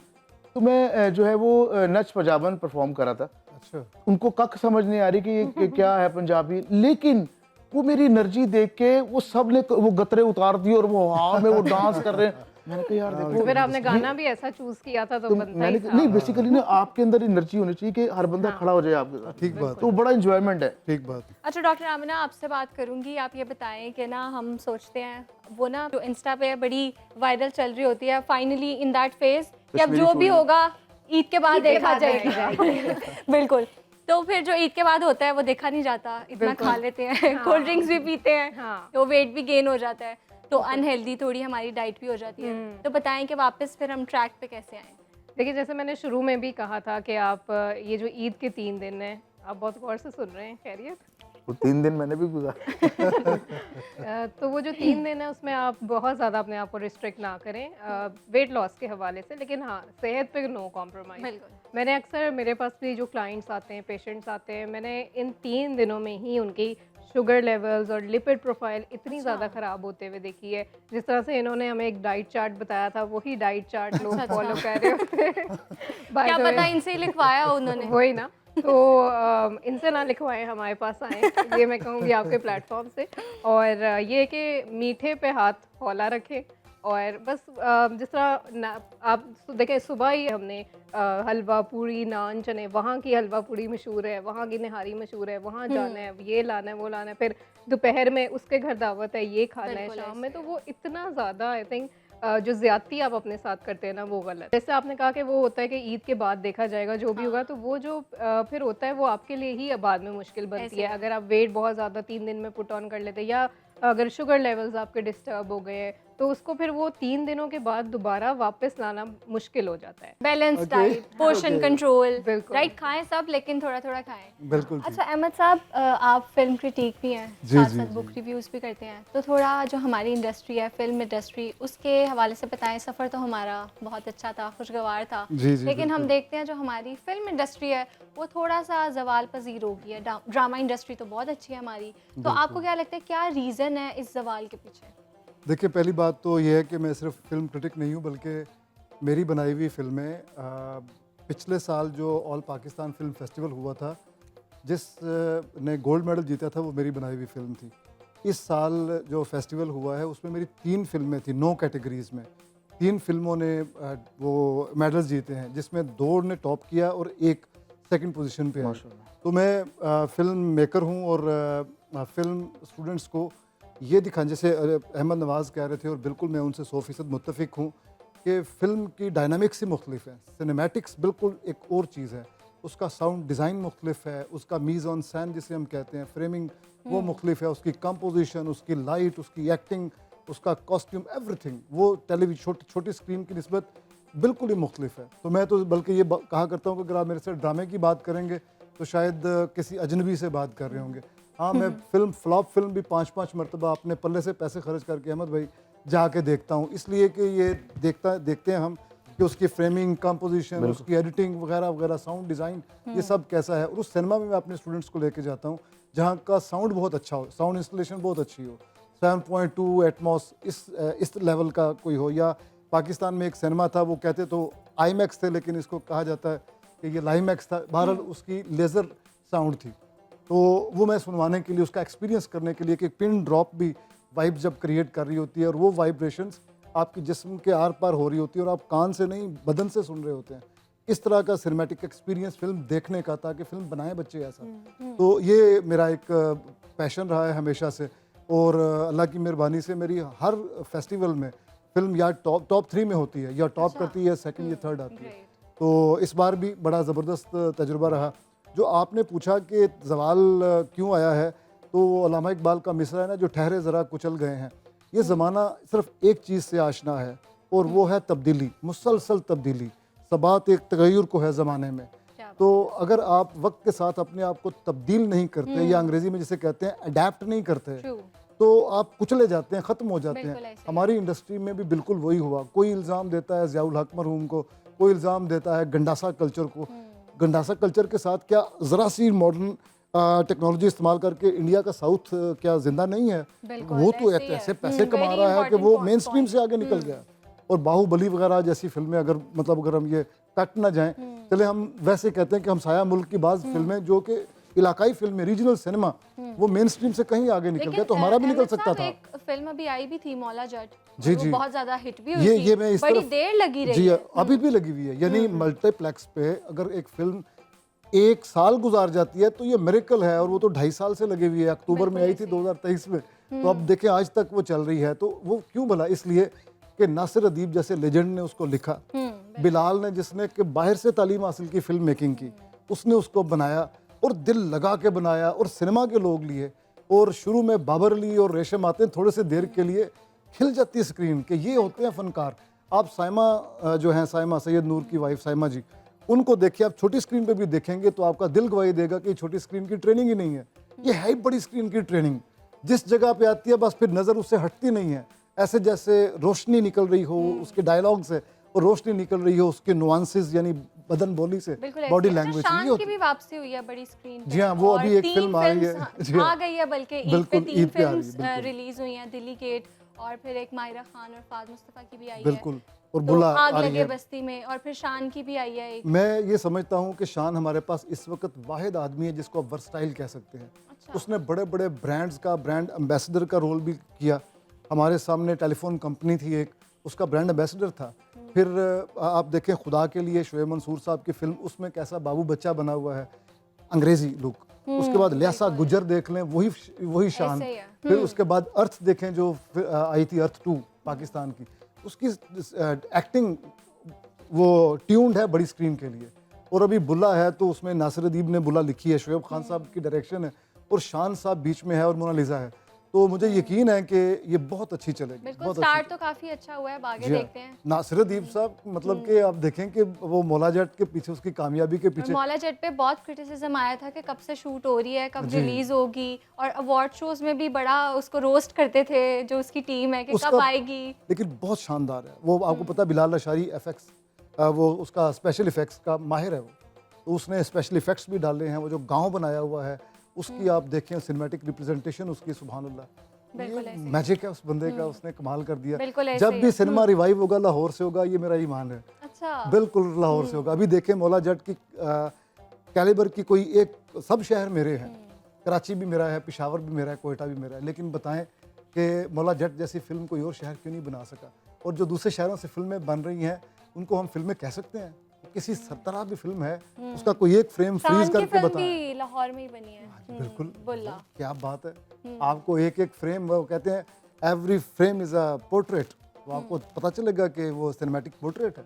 कितना बिल्कुल अच्छा, ऐसे ही क्या है। लाइट है उसकी और क्या चीज़ बिल्कुल ऐसे ही है। और साथ साथ हमारे साथ चूंकि एक नौजवान सिंगर मौजूद हैं और आप भी नौजवान, दो नौजवान सिंगर मौजूद हैं, तो ज़रा थोड़ी प्लेबैक सिंगिंग के हवाले से बात कर लेते हैं। रोहेल, आप बताएं, आपको क्या लगता है कि अगर हमारी फिल्म इंडस्ट्री कंटिन्यू रहती या वैसे ही एक स्पार्क जो है वो रहता हमारी फिल्म इंडस्ट्री में, तो जो प्लेबैक सिंगिंग है वो उसका आपको क्या लगता है कि उसका फ्यूचर कैसा होता? प्लेबैक सिंगिंग का सबसे पहले तो मैं ये कहूँगा कि वो जो मैंने पहले एक बात आपको बताई थी कि प्लेबैक सिंगिंग भी आम सिंगर को नहीं मिल सकता चांस उस तरीके से, ठीक है। वो उन्हीं को ही मिलता है जिनका नाम है, ठीक है। और हाँ, सेकंड ऑप्शन ये कि जब आपका कोई गाना एक हिट हो जाए, उस तरीके से बहुत लोग पसंद करें उस गाने को, तब है कि आपको चांस मिल सकता है। ये तो यहाँ पे हमारे माशाल्लाह प्रोड्यूसर साहब जो हैं वो भी बहुत सारे ऐसे लोग हैं कि वो सिफारिश के बगैर या मेरिट पे वाला वो काम नहीं है, मेरिट वाला काम नहीं है। मैं हकीकत आपको बता रहा हूँ, ठीक है। ये कि भाई आपका तुक्का लग गया। लेकिन रोहेल, अहमद ने आगे अपनी जर्नी के हवाले से बताया, वो भी बहुत बड़े स्टार के बेटे हैं, बिल्कुल। लेकिन बहुत स्ट्रगल किया है उन्होंने, उनको भी प्लेट में रख के कुछ भी नहीं मिला। तो आपको नहीं लगता कि हर बंदे की अपना लाइफ पाथ है, हर बंदे की अपनी जर्नी है? कभी कभी ऐसा होता है कोई बहुत बड़े नाम का भी बेटा या बेटी होता है, लेकिन उसको वो आसान ट्रैक नहीं मिलता, जैसे कि अहमद ने भी बताया। अहमद भाई तो इनके वालिद साहब माशाल्लाह उनका नाम है एक, बिल्कुल उन्होंने अपनी मेहनत की है, वो अभी भी कर रहे हैं। हम माशाल्लाह इकट्ठे कॉन्सर्ट वगैरह भी करते हैं, अक्सर हमारे टीवी चैनल पे भी इकट्ठे मुलाकात होती है। लेकिन कहने का मकसद ये है कि आप जो बात कर रहे हैं ना प्लेबैक सिंगिंग की, आज से तकरीबन कुछ साल पहले की बात है, एक मूवी की लॉन्चिंग हुई थी जिसमें हानिया आमर आई थी। वो हानिया आमर की मूवी थी और उसमें कराची से आए थे शाजिया वजाहत लोग। अलहमरा में उनकी जो मूवी की ओपनिंग हो रही थी, तो वहाँ पे बहुत सारे लोग बैठे हुए थे, तो जैसे उनको क्वेश्चन कर रहे थे, तो ऐसे मैंने भी मेरा दिल था कि यार मैं करूँ क्वेश्चन से। मैंने क्वेश्चन किया कि जैसे अब नए चेहरे हैं, उनको भी एक चांस मिलना चाहिए, ऐसे ये वो। तो शाजिया जो मैडम है, उन्होंने कहा कि आप अपना डेमो सेंड करें, तो मैं इंशाल्लाह जो मुझसे हो सका मैं करूँगी। तो मतलब कहने का ये कि देखें कि यहाँ पे तुक्का ही है, तुक्का लग गया, या आप के पीछे इतना बैक स्ट्रॉन्ग है, या आपकी सिफारिश है, तो आपका फिर वो हो सकता है। नहीं तो वरना ये अल्लाह की आसमीत पे आप अपनी मेहनत पे लगे हुए हैं, आप अपना कर रहे हैं। फिर ये चीज़ें मैंने सब चीज़ें छोड़ के मैंने अपने आपसे ये दिया कि यार मैं अपने गाने बनाऊंगा खुद, और अल्हम्दुलिल्लाह मैं अपने गाने बना रहा हूँ। मैं अपने गाने लिखता भी हूँ, कंपोज भी खुद करता हूँ, ठीक है। और मुख्तलिफ शायर वगैरह उनके भी करता हूँ। तो ये मेन सपोर्ट होती है, आपको ऑडियंस सपोर्ट करती है, आपको क्राउड जो है ना, आपकी सबसे बड़ी जो आपकी बैक होती है, वो आपका क्राउड होता है, आपके जो फैंस होते हैं। तो मैं इस चीज़ से चल रहा हूँ। बिल्कुल ऐसे है। बिल्कुल आपने सही कहा। वैसे भी रोहेल अगर मेहनत करते रहें, कंसिस्टेंट रहें, तो मुझे लगता है कि आपको कामयाबी मिल ही जाती है। और वैसे भी जो हमारा जागो लाहौर का प्लेटफॉर्म है वो आप सबके लिए हाजिर है। आप लोग आए यहाँ पर और you guys are always welcome. गुफ्तगू का सिलसिला जारी है, लेकिन यहाँ वक्त हुआ एक ब्रेक का। ब्रेक के बाद दोबारा मिलते हैं।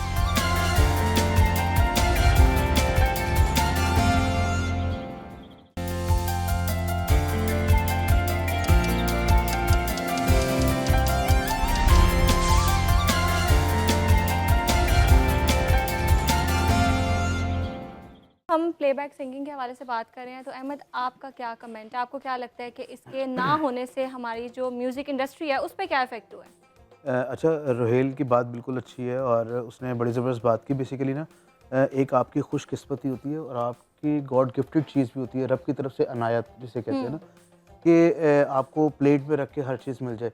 बेसिकली ना आपको रास्ते जो मिलते हैं ना, आप उन रास्तों का सही डिसीजन नहीं कर पाते ऑन स्पॉट। एक तो आपकी किस्मत के अंदर अच्छे लोग आना, ये आपकी किस्मत है, ये आपको अच्छे लोग मिल जाए और वो आगे आपको जो है वो कहीं एक जगह पे एक स्टैंड कर दें कि यार ये जगह पे आप खड़े रहो जब तक मैं कह रहा हूँ। और कुछ लोग ऐसे होते हैं जो आपकी ज़िंदगी में आके आपको ख़राब करते हैं और खुद आगे निकल जाते हैं। तो ये दो चीज़ें हैं, दो रास्ते हैं। तो मैं अभी ये रोहेल माशाल्लाह काम कर रहा है, स्ट्रगल कर रहा है, हम भी स्ट्रगल कर रहे हैं, हर एक बंदा एक स्ट्रगल में लगा हुआ है।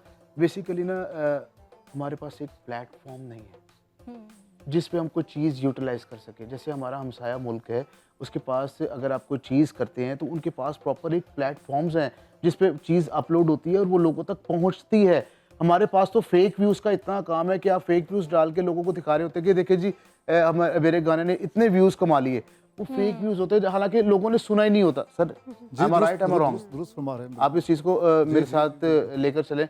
बेसिकली ना हम सोशल मीडिया देख लें, फेसबुक हो गया या इंस्टाग्राम हो गया या कोई भी आप ले लें ऐसा एक्टिविटी जिस पे हम लोग खुद भी अपने तौर पे डालें ना, तो अप्रिसिएशन कोई करता ही नहीं। आपके साथ एक 18,000 या 20,000 लोग आपके साथ ऐड हैं, एक वक्त में अगर वो आपको देखते हैं तो 20,000 लाइक तो आने चाहिए ना आपके साथ।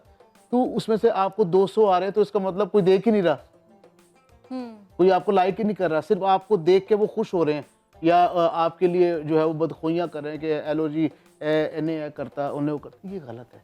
आप अप्रिशिएट करें, उसके पीछे देखें उसकी मेहनत कितनी है, उसने पैसा लगाया है, आपके लिए कोई चीज़ बनाई है, एक प्रेजेंटेशन है, आप उसको सुने, उसके कमेंट पास करें उसके लिए। हम अगर मैं व्हाट्सएप ग्रुप की बात कर लूँ, उसमें हम लोग अगर कुछ ग्रुप बनाते हैं, उसमें हम किसी चीज़ को सेंड करते हैं लोगों को कि प्लीज़ आप इसको देख के हमें बैक रिव्यू दें, लोग वो भी देना नहीं पसंद करते। बिल्कुल।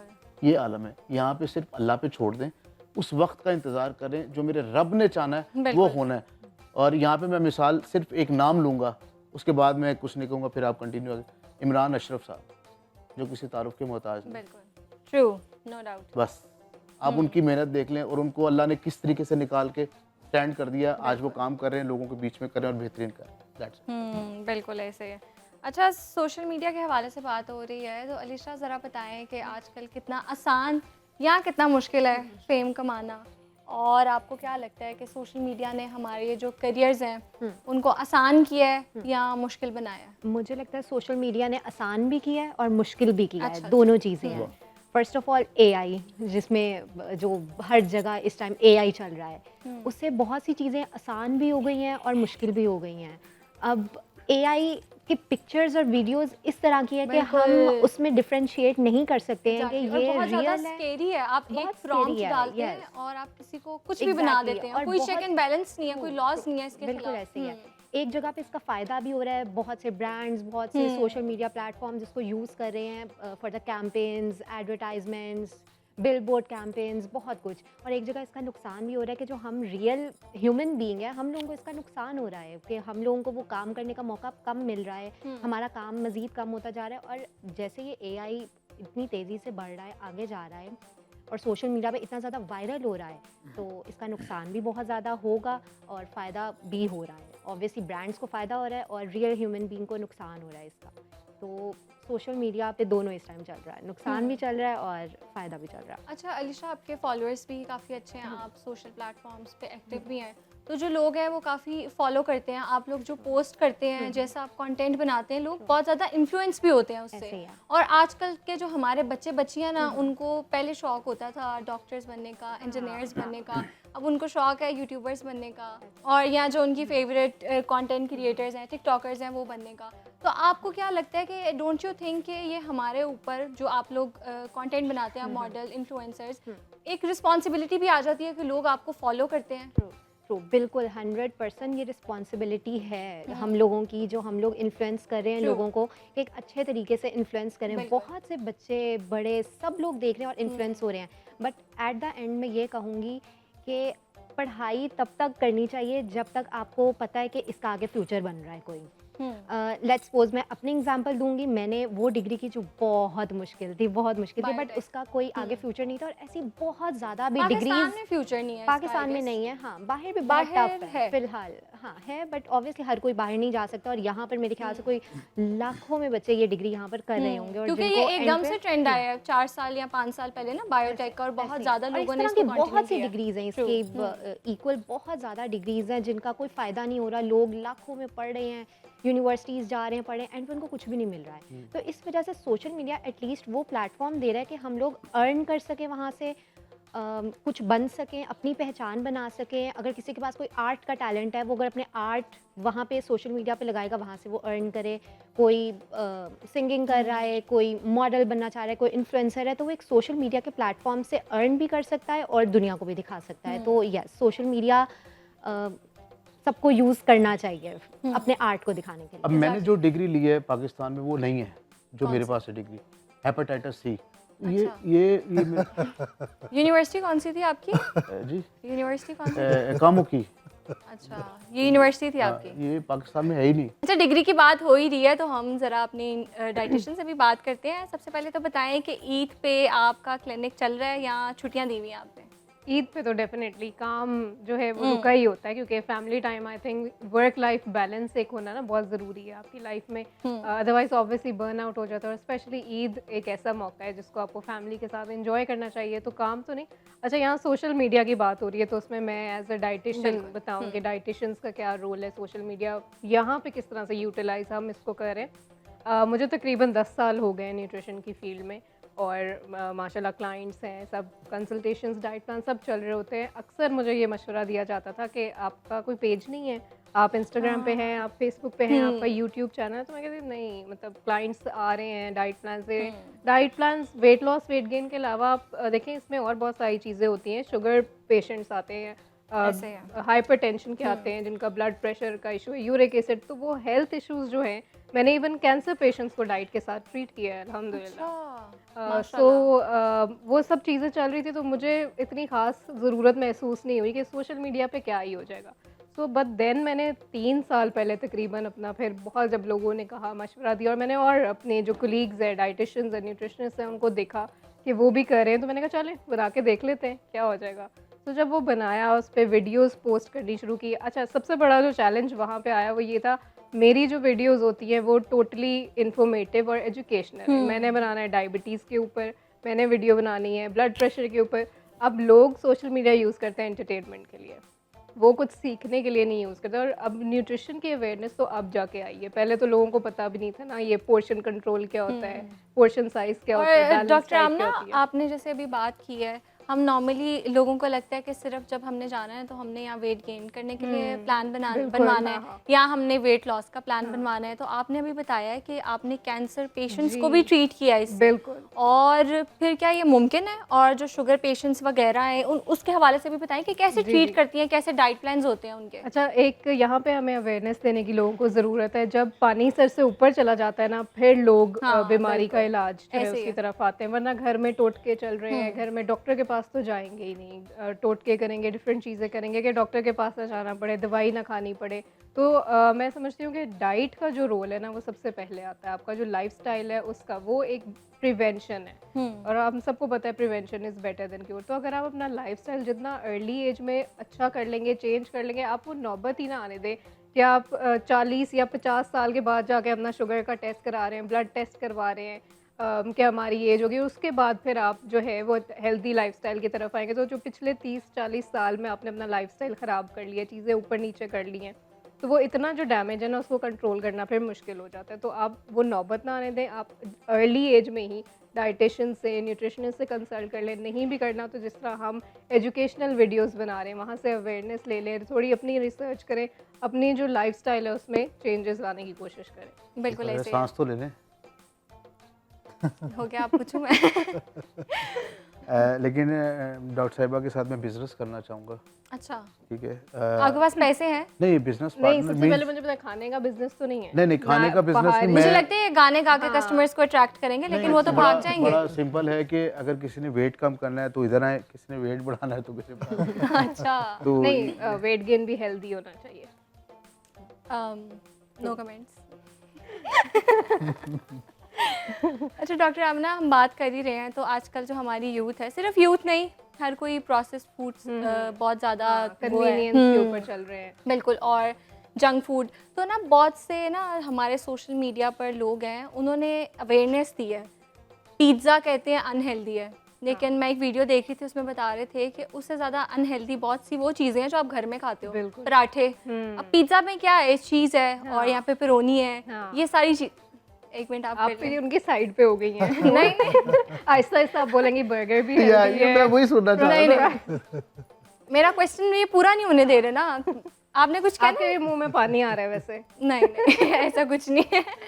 नहीं, अच्छा, ईद का मौका है, ईद पे सब चलता है। हाँ, ईद पे तो सब जायज़ है ना, वो फिर ईद के बाद देखेंगे, डाइट ईद के बाद। बिल्कुल। नहीं, मेरा जो सवाल है ना वो ये है कि अनहेल्दी चीज़ें तो हमारे घरों में भी बहुत हैं। हमारे जो फ्रीज़र्स हैं वो जो हमारे फ्रोज़न आइटम्स हैं उससे भरे हुए हैं। तो डोंट यू थिंक ये जो फ्रेश हम जैसे अंडे वाला बर्गर है हम वो ले लें, दैट इज़ बेटर जो हमारे 6-6 महीने से फ्रोज़न आइटम्स पड़ी हुई हैं फ्रीज़र में? तो इस हवाले से ज़रा थोड़ा सा गाइड करें। अच्छा नूर, इसमें भी अगेन आपको थोड़ी सी सोचने समझने की ज़रूरत है। अब हम ये नहीं कह सकते कि घर वाली चीज़ें हेल्दी हैं या बाहर वाली चीज़ें अनहेल्दी है, या बाहर वाली हेल्दी हैं, या जैसे आप पिज़्ज़ा और घर की चीज़ों के साथ कंपैरिजन करें। एक तो इसमें आपने देखना है फ्रीक्वेंसी, कि आप कितना फ्रीक्वेंटली, अब पिज़्ज़ा है वो आप महीने में, हफ्ते में कितनी दफ़ा खा रहे हैं। अगर वही पिज़्ज़ा आप महीने में 1 दफ़ा या 2 महीनों में 1 दफ़ा खा रहे हैं, ओवरऑल आपने अपनी डाइट बैलेंस रखी है, अच्छा आपका वॉक का एक सिस्टम है, रैंप वॉक नहीं, दूसरी वॉक तो वो अगर आप कर रहे हैं, वर्कआउट कर रहे हैं, जिम जा रहे हैं, कर रहे हैं, तो वो आपके लिए नुकसानदेह नहीं है। लेकिन वही अगर आप हर हफ्ते बाद 2 हफ्ते बाद पिज़्ज़ा खा रहे हैं और फिर साथ आपकी कोई फिजिकल एक्टिविटी भी नहीं है, तो वही चीज़ आपके लिए ख़तरनाक साबित होती है। इसी तरह घर में भी कुछ ऐसी प्रैक्टिसेस हैं कि हम कबाब बना के अक्सर फ्रीज़ हो रहे होते हैं, गोश्त जो है वो एक दफ़ा फ्रीज़ होके पूरा साल चलता है, तो वो जो है ना वो आपकी सेहत के लिए सही नहीं होता, क्योंकि जब आप उसको बाहर निकालते हैं फिर फ्रिज में रखते हैं तो टेम्परेचर फ्लक्चुएशंस की वजह से कंटेमिनेशन, जर्म्स बनते हैं, बैक्टीरिया, तो इस तरह की बहुत सारी चीज़ें। तो आप ये भी नहीं कह सकते कि घर का खाना भी टोटली हेल्दी है। ये जो कुकिंग प्रैक्टिसेस हैं, आप किस तरह से फूड की हैंडलिंग करें, फिर कुकिंग करें, उसके ऊपर डिपेंड करता है, और फिर अगेन कितना फ्रीक्वेंटली कंज्यूम करें, कितनी दफ़ा खा रहे हैं। बिल्कुल ऐसे। अच्छा डॉक्टर आमिना, मैं कुछ चीज़ों के नाम लूँगी, आपने मुझे बताना है कि कितने अनहेल्दी हैं और आउट ऑफ 10 हम इसको रेट करेंगे। सबसे पहले तो बताएं pizza. Pizza 8 out of 10। Okay. Cold drinks? Cold drink तो बिल्कुल भी हेल्दी नहीं है। अच्छा ठीक है। उसके अलावा पास्ता? पास्ता 5। ठीक है। पराठा? पराठा डिपेंड करता है कि आप कितना फ्रीक्वेंटली अगेन कंज्यूम करें। डेली बेसिस पे अगर आप देसी घी वाले पराठे खा रहे हैं, सॉरी टू से, लेकिन वो अनहेल्दी होगा, but once in a while it's good. French fries? French fries भी अनहेल्दी है। ठीक है। तो अच्छी इंसाइट्स दी हैं, अच्छी टिप्स दी हैं। मुझे लगता है रोहेल हमारे साथ मौजूद हैं, गाना सुनाएंगे हमें। ओ बावे बसे तू बलैत ओ सा करनी नी रहत तेनू लेके जाना है मियाँ वाली, कमीज तेरी काली, ओए सोने फुला वाली, कमीज तेरी काली, ओए सोने फुला वाली। पावे बसे तू वलै दसा कर नी रे, पावे बसे तू वलै दसा कर नी रे, तेनू लेके जाना है मियाँ वाली, कमीज तेरी काली, ओ सोने फुला वाली। असा तो चुन के यार बनाया शौकां दा, खबरे केड़ा मुल लगदा है इन लोकां दा, असा दा चुन के यार बनाया लोकां दा, खबरे केड़ा मुल लगदा है इन लोकां दा। ओए सारे या तो वड्डा फनकार जो है, ओए कुछ भी होवे ओ साडा प्यार जो है, क्यों ढोले दा क्यों माये दा गिला करा, ओए मैं तलक वारी ओ बिस्मिल्लाह करा, ओ बिस्मिल्लाह करा, ओ बिस्मिल्लाह करा, ओ ईद बिस्मिल्लाह। होवे मेला होवे कोई शादी, ढोला हर मौके उते कसम खुदा दी, ईद होवे मेला होवे कोई शादी, हाय ढोला हर मौके उते कसम खुदा दी। असां तेनू वेख्या है बड़ा अज़मा के, ते हुण साडा जानू नहीं बनदा, ते हुण साडा जानू नहीं बनदा, ढोला सानू प्यार दिया नशियां ते लाके, ते हुण साडा जानू नहीं बनदा, जानू नहीं बनदा, जानू नहीं बनदा, जानू नहीं बनदा। के अंदाज़ करो उन पे वो आना दिल का, उनके अंदाज़, उनके अंदाज़ करूं उन पे वो आना दिल का, ऐसे आने से तो बेहतर था ना आना दिल का उनके अंदर। वो भी अपने ना हुए, दिल भी गया तो से, वो भी अपने ना हुए, दिल भी गया तो से, ऐसे आने से तो बेहतर था ना आना दिल का उनके अंदर।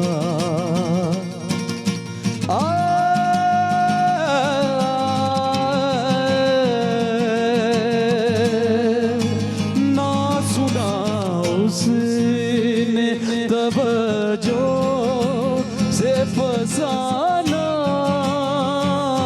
दिल का, ना सुना उसने तवज्जो से फसाना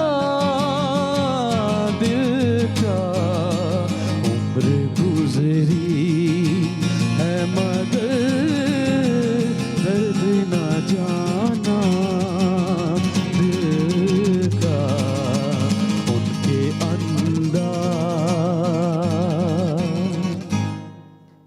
सुभान अल्लाह। क्या बात है, क्या वेलकम बैक। और हमें एक और गेस्ट ने ज्वाइन किया है। ये कैसे हो सकता है कि ईद का मौका हो और हम फैशन के हवाले से बात ना करें। हमारे साथ फैशन डिज़ाइनर मौजूद है, उनको वेलकम करते हैं। आमिना नईम, अस्सलाम वालेकुम, कैसी हैं आप? वालेकुम सलाम, मैं ठीक, आप कैसी हैं? अल्लाह का शुक्र। ईद मुबारक आपको। खैर मुबारक, आपको भी बहुत बहुत ईद मुबारक खैर हो। मुबारक। कैसी गुजरी आपकी ईद? ईद बहुत अच्छी गुजरी, एज यूजुअल विद फैमिली और सारी festivities, the warmth that you get, और उसके अलावा सब मिल रहे हैं, इकट्ठे हो रहे हैं एक साथ, तो टाइम भी भाग रहा होता है एंड देन यू नो बहुत ज़्यादा फेस्टिविटी की वाइब होती है। बट ईद पे देन अगेन वही लड़कियों को तो स्पेशली तैयार होना सुबह उठ के और सब कुछ, तो बहुत अच्छी गुजरी। अच्छा आमना, मैं आपका ड्रेस देख रही हूँ, माशाल्लाह बहुत प्यारा लग रहा है। तो ये आपका अपना ड्रेस है?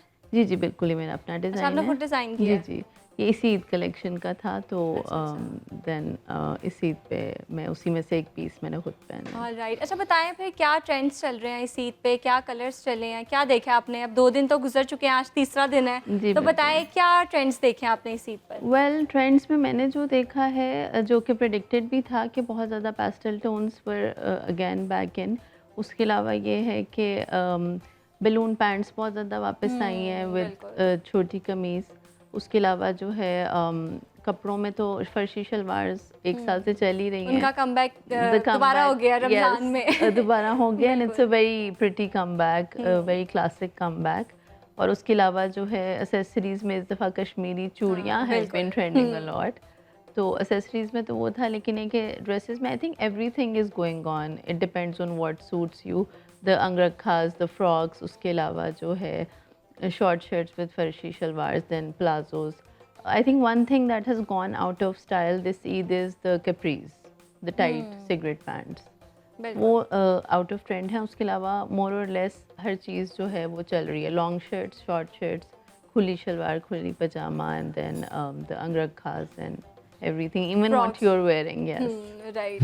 अच्छा हमने जो ईद की तैयारियां करते हैं ना, हम पहले दिन की हमें बहुत एक्साइटमेंट होती है। अलीशा मेरे बात से एग्री करेगी। बड़ा हम झुमके मैच करते हैं, चूड़ियां बिल्कुल मैच ऐसे करते ही हैं, है। शूज मैच करते हैं। दूसरे दिन बहुत की देर से तैयारी चल रही होती है हाँ, उसकी। बिल्कुल ऐसे होते हैं। ईद के पहले दिन का आउटफिट क्या है, फिर Exactly. दूसरे दिन की भी हमें एक्साइटमेंट होती है, कम होती है पहले दिन से, लेकिन दूसरे दिन की भी एक्साइटमेंट होती है। बिल्कुल। लेकिन तीसरा दिन जो कि आज है, ईद का तीसरा दिन, बिल्कुल। तीसरा दिन आते आते वो एक्साइटमेंट लेवल थोड़ा कम हो जाता है। बिल्कुल। और तीसरे दिन का जो आउटफिट होता है वो भी हमें समझ नहीं आ रहा होता क्या पहने, इतना हम ख्याल भी नहीं रखते। तो That's जरा true. आज के लिए बताएं कौन से आउटफिट्स बेस्ट रहेंगे, कौन से कलर्स बेस्ट रहेंगे? मुझे लगता है कि फर्स्ट डे सिंस सब हर कोई बहुत ज़्यादा एक्साइटेड होता है और वो सब कुछ जैसे आपने कहा प्री प्लान्ड होता है और सारी शॉपिंग हुई होती है, then second day is also kind of hyped up. तो थर्ड डे के लिए मैं जो सजेस्ट करूँगी, जो मैं खुद भी करती हूँ, विच इज़ कि आप कुछ भी सिंप्लिसिटी वाला कोई अच्छा कट निकालो, may be even if it's in solid colours, कोई भी एक कलर का सिंगल टोन में, और उसके साथ आप उसको एसेसराइज कर लो विद नाइस ज्वेलरी और लाइट बैंगल्स और उस तरह से, and then a nice hair do.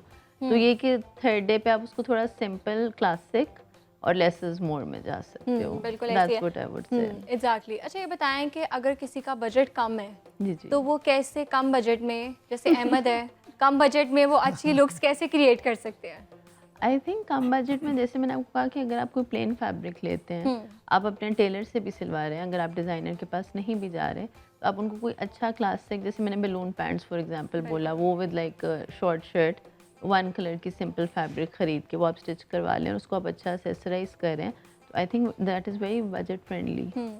उसमें कोई वो आपका ये नहीं है कि आपको you have to spend like 50,000 और लाखों में आपको स्पेंड करना है। मिनिमल इस टाइम ट्रेंडिंग है बहुत ज़्यादा। Yes. जितना एफर्टलेस और मिनिमल चीज़ होगी वो ज़्यादा अच्छी लगेगी। जैसे कि आमिना ने कहा less is more. Less is more, true. और मिनिमलिज्म इस time is totally trending. Even another tip I want to add on, like whenever you're getting ready, like लड़कियां, औरतें जो भी तैयार हो रही होती हैं, तो जब भी आप पूरा ड्रेसअप हो जाएं तो घर से निकलने से पहले ना एक दफ़ा आप अपनी कोई सी बेक एक्सेसरी उतार के निकाल दें अपने जोड़े में से। अच्छा। तो वो समहाउ आपके आउटफिट की लुक को बैलेंस बहुत कर देता है, क्योंकि हम लोग हर चीज़ एकदम एक्साइटमेंट में पहनते हैं। Interesting. निकलने से पहले एक चीज़ आप कोई सी भी जो आपको लग रहा है, if when you'll take it off you'll realise कि आपकी एकदम से लुक चेंज हुई है। So that is like a very small tip which I do myself as अच्छा आमिना well. ये बताएं कि तो फैब्रिक्स कौन से ज़्यादा इन है? Well, fabrics as we can see कि weather बहुत ज़्यादा change होता रहा है. Initially some people were planning lawn and then George's chickengari. Well, silk has made a major comeback this year. So I think according to the weather जो इस दफ़ा ईद पे है, silk has been the it fabric for the Eid this year. So silks, chickenkaris ये जो है, but silk is on the top.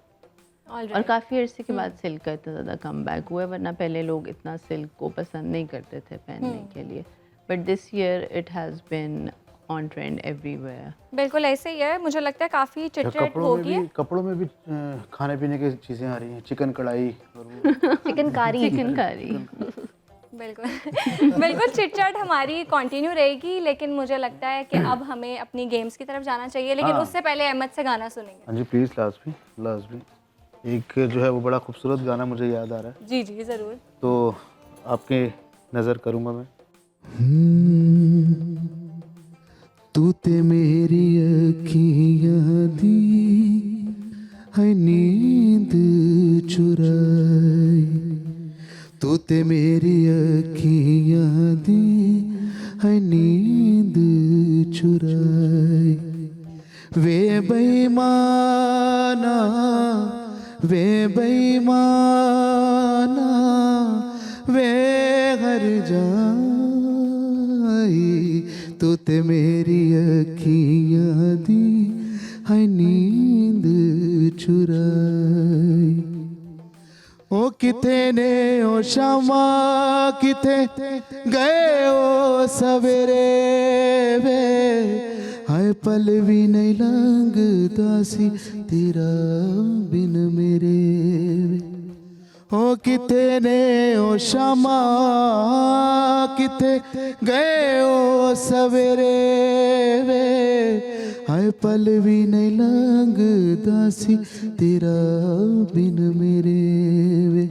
अज मैनू तक दाए, अज मैनू तक दाए, हाय जिवें मैं पराई, तू ते मेरी अखियाँ दी है नींद चुराई। चलिए अब हम अपनी गेम्स की तरफ बढ़ते हैं, और सबसे पहले मैं स्टार्ट करूंगी अहमद साहब आपसे। जी जी। मैं एक जुमला बोलूंगी, आप उसको कंप्लीट करेंगे। जब मैं सुबह ईद की नमाज पढ़ने के लिए निकला, तो ईद की नमाज पढ़ के वापस आ गया। This could be as bore as it is. लेकिन आप शायर हैं, आपसे तो मैं कुछ इंटरेस्टिंग एक्सपेक्ट कर रही हूँ। अच्छा, जब मैं सुबह ईद की नमाज पढ़ने के लिए निकला तो मेरी नज़र अचानक उस पर पड़ी और ईद की नमाज से पहले ही ईद हो गई। ओह क्या बात है। अच्छा अलीशा, आपने कंप्लीट करना है, आपको मैं सेंटेंस दूंगी। मैं देखने में भोली हूँ पर असल में उतनी नहीं हूँ। क्या बात है। अच्छा जी, और अहमद आपकी बारी है। बिस्मिल्लाह। ब्रेक बेवफा है तो रिक्शा, क्या ब्रेक भी वफा है तो रिक्शा। मोहब्बत है। ओह, ओके। अच्छा रोहेल, आप मुझे बताएं, मर्द की आंख और औरत की जुबान। मर्द की आंख और औरत की ज़ुबान कभी बंद नहीं होती। आपकी बारी नहीं थी। मर्द की आंख औरत की ज़ुबान बहुत जहरीली होती है, ठीक है। अच्छा, ओहो। कि मीठी भी होती है और जहरीली भी होती है। जहरीली किसकी सुनी है आपने? मतलब कि जैसे अक्सर कभी कभी जब घर में लड़ाई होती है, मियाँ बीवी में आपस में लड़ाई हो जाती है, आपने आप बताएं, जलने वाले का। पेट खराब। मुझे नहीं कहना, आपने मुंह काला। जलने वाले का। जलने वाले का अल्लाह भला करे। क्या बात है। जलो मत वरना। है तुम्हारे जानने का। अच्छा अहमद साहब, आपकी तरफ दोबारा आऊंगी। पहले वो जो रोहेल से आपने पूछा है ना, वो असल में मुश्ताक यूसुफी साहब का बड़ा मशहूर फिक्रा है। अच्छा, आप तो कंप्लीट करें। जी हाँ, वो है कि मर्द की आंख और औरत की जुबान का दम सबसे आखिर में निकलता है। ओके। मतलब कि मैंने थोड़ा थोड़ा ठीक कहा। He was हाँ, नहीं, nearby. उसमें थोड़ा सा ये ट्विस्ट है कि मर्द आखिरी दम तक देखता रहता है हसीन खवातीन को, सारे जिस्म से रूह निकल जाती है, आंख में रूह आ जाती है, फिर भी देखता रहता है, और औरत आखिरी दम तक बोलती रहती है। ये इस फिक्रे का असल में ये तशरीह है उसकी, यूसुफी साहब का। अच्छा, माँ की दुआ एसी की हवा।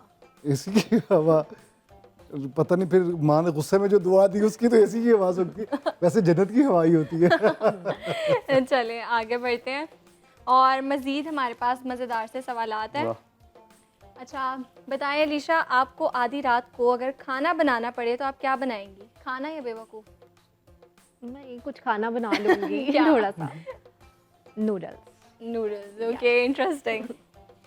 बताएं क्या बनाना आसान है, अंडा। मुंह या सवैयाँ? अच्छा सॉरी, खीर या सवैयाँ? खीर या सवैयाँ।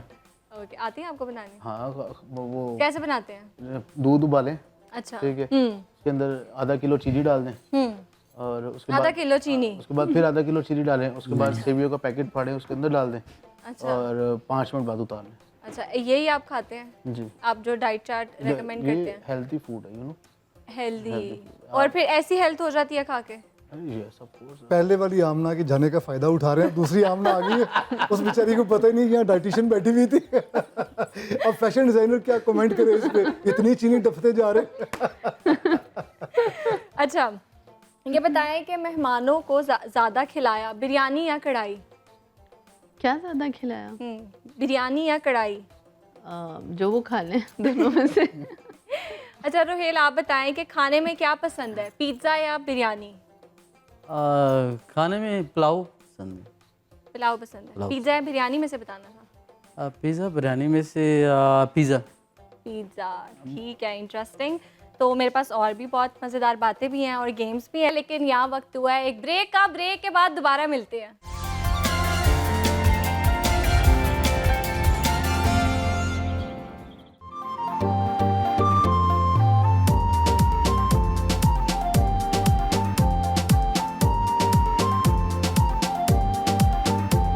कोई होर होवे हा ता छोड़ वंजे हा, छोड़ वंजे हा, छोड़ वंजे हा, ए वादे कसमां वी तोड़ वंजे हा, हाय असियां जो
बहुत कमाल गाना था, अच्छा, बहुत मैं- एनर्जेटिक था। गाना तो रोहेल ने गाया है, अच्छा। लेकिन अप्रिशिएट आप मेरे तारीफ नहीं करते। क्यों, आपने क्या किया? अच्छा, आपने डांस किया था एक दफा, अहमद के लिए भी तालियां।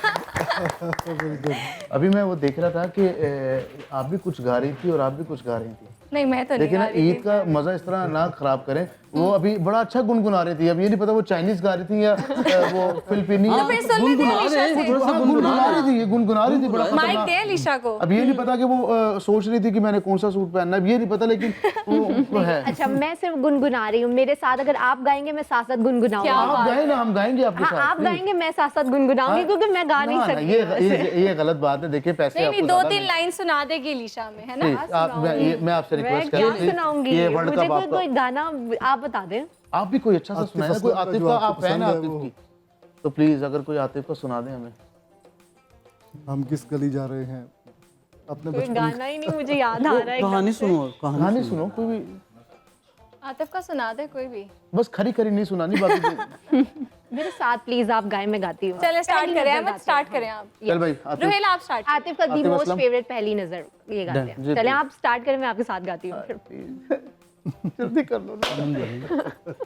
अनप्लग। पहली नजर में कैसा जादू कर दिया, तेरा बन बैठा है मेरा जिया, जान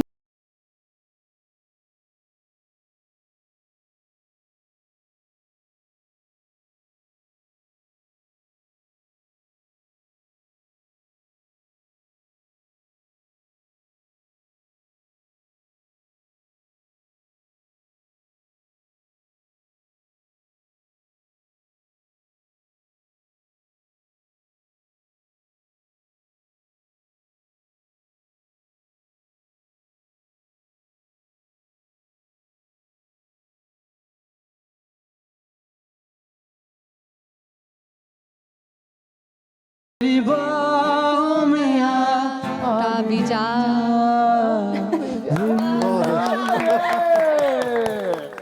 अमेजिंग अलीशा। नहीं, मेरी बारी नहीं है, नहीं, मैं तो please, बोल ही देखिए, रही, मेरी तो बारी हम आपके शो कहने- के स्टार्ट से शुरू देखिए, हुई हम हुई आपके है। कहने पे आपके ईद शो में आपका जो है वो और ऑडियंस के साथ ईद मनाने आए हैं, तो ये ज्यादती है हमारे साथ अगर आप नहीं गाएंगी, क्योंकि ईद का मजा दोबारा नहीं हो। अच्छा, मुझे गाना बहुत पसंद है, वैसे मुझे गाना नहीं आता, वाह। लिरिक्स भी नहीं आते। मैं आप दोनों से रिक्वेस्ट करूंगी कि आप दोनों सुनाए तेरा मेरा है प्यार अमर। प्लीज अगर आप वो अगर हमारे साथ गाएं तो हमारे लिए बड़ी बात ठीक होगी। है, थोड़ा सा मुझे आता क्योंकि है, फीमेल वर्जन हमने आज तक सुना ही नहीं, अगर वो आ जाए तो क्या ही बात। तो फिर ना ही सुने, ये ना हो मेल वर्जन से भी दिल उठ जाए हम आपका। चाह रहे हैं कि वो ड्रामा दोबारा रिपीट ना हो। चलिए हम आपकी ये रिक्वेस्ट पूरी कर देते हैं, आप हमारे साथ थोड़ा सा गुनगुनाए ना। हाँ, please। तेरा मेरा है प्यार अमर, तू चाहे तू कदमों में सर रख दूं, ये जीवन क्या अगर मांगे तो मेरी जान नजर कर दूं, तेरा मेरा है प्यार अमर, नूर जहां नूरे मोहब्बत दोनों जुड़े तुझसे पिया, पागल या जोगी मुझको कहो तुम, हाँ मेरा इश्क सबसे जुदा, तेरी ही खातिर हूँ सौ जन्म में, चाहे जो भी भला, ना मैं हूँ आशिक ना मैं दीवाना, कह दो मुझे जो पिया, तेरा मेरा है प्यार अमर, तू चाहे तू कदमों में सर रख दो, ये जीवन क्या अगर मांगे तो मेरी जान नजर कर दूं, तेरा मेरा है प्यार अमर। क्या बात। वाह वाह वाह वाह वाह वाह, थैंक यू सो मच, आपने मेरे लिए गाना गाया होता है। नहीं नहीं, ऐसा कुछ नहीं, इतने बुरे दिन नहीं आए मेरे अभी। ईद की खुशियाँ हमारी दोबारा हो गई, आपने बहुत अच्छा कहा। चले अहमद साहब, कौन सी गजल सुनाएंगे आज हमें? ईद का मौका है, मौके की मुनासबत से सुना दे कुछ आज। जी जी, मैं आपको गज़ल पेश करता हूँ। आसमानों से इशारा नहीं होने वाला, आसमानों से इशारा नहीं होने वाला, वो परिजाद हमारा क्या नहीं होने वाला। वाह वाह। आसमानों से इशारा नहीं होने वाला, वो परिजाद हमारा नहीं होने वाला। और शेर देखिएगा, शाम के वक्त मेरा सीना सुलग उठता है, शाम के वक्त मेरा सीना सुलग उठता है, अब भी शक है मैं सितारा क्या नहीं होने वाला। वाह वाह वाह। शाम के वक्त मेरा सीना सुलग उठता है, अब भी शक है मैं सितारा नहीं होने वाला। जैसे टीन एज में बेताब रहा करते थे, जैसे टीन एज में बेताब रहा करते थे, इश्क वैसा तो दोबारा होने नहीं होने वाला। वाह वाह। इश्क वैसा तो दोबारा नहीं होने वाला। और क्यों किए जाते हो बेकार दुआएं हमाद, क्यों किए जाते हो बेकार दुआएं हमाद, वो किसी तौर तुम्हारा नहीं होने वाला। क्या कहने, वाह वो वाह। किसी तौर तुम्हारा नहीं होने वाला। आसमानों से इशारा नहीं होने वाला, वो परिजाद हमारा नहीं होने वाला। क्या बात है। वाह वाह वाह वाह वाह। बहुत बहुत आला, बहुत बहुत आला सर, बहुत आला।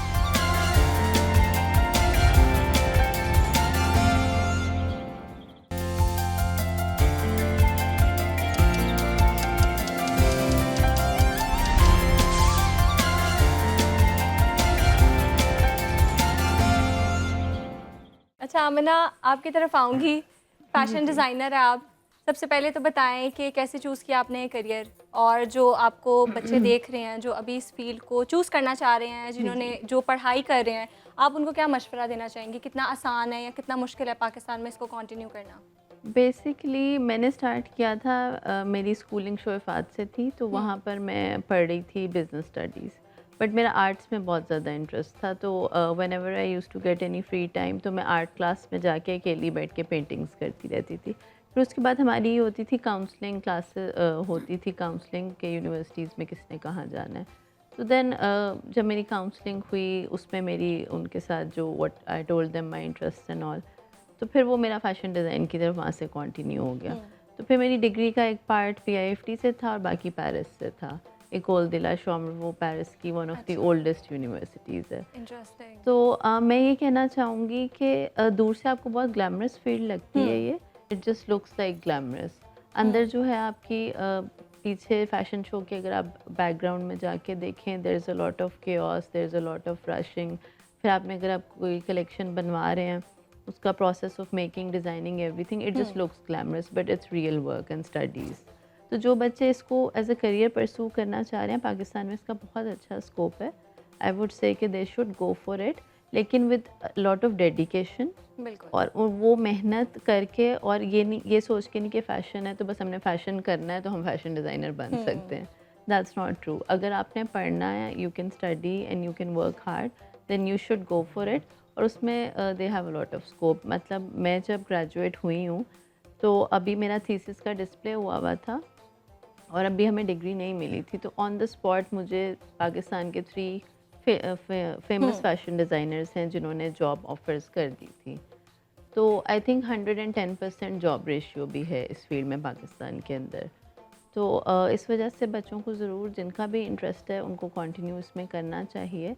और आई थिंक पाकिस्तान की ओवरऑल भी फैशन इंडस्ट्री बहुत ज़्यादा फ्लरिश कर रही है, इंटरनेशनली भी। बिल्कुल ऐसे क्रॉस ही है। हम लोगों की नेबरिंग कंट्री में भी बहुत ज़्यादा पाकिस्तानी डिज़ाइनर्स का स्कोप और है। हमारे डिज़ाइनर्स को काफ़ी पसंद किया जाता है उनकी बहुत शादियों ज़्यादा। में, जी, जी, और बिल्कुल। उनके बड़े बड़े इवेंट्स में बिल्कुल हमारे ऐसे वो ही है। कपड़े पहनते हैं डिज़ाइनर्स जी के। जी बिल्कुल। अच्छा अमना, मैं पूछना चाह रहा था आपकी इजाज़त से। जी जी ज़रूर। जी जी तारड़ साहब ने एक जगह पे लिखा है कि पेरिस की गलियों में कैंची की हर जो कतरन है वो पूरी दुनिया में फ़ैशन बन जाती है। इसका मतलब ये है कि हम आज भी फैशन के लिए वेस्ट की तरफ देखते हैं ना, जहाँ पे आप भी वहाँ से पढ़ के आई हैं। जी जी बिल्कुल। तो क्यों नहीं ईस्ट की तरफ, मतलब चाइना का, थाईलैंड का, जापान का, जी, जी। इन इलाकों का जो फैशन है वो हमारी ख़वातीन क्यों नहीं अडॉप्ट करती?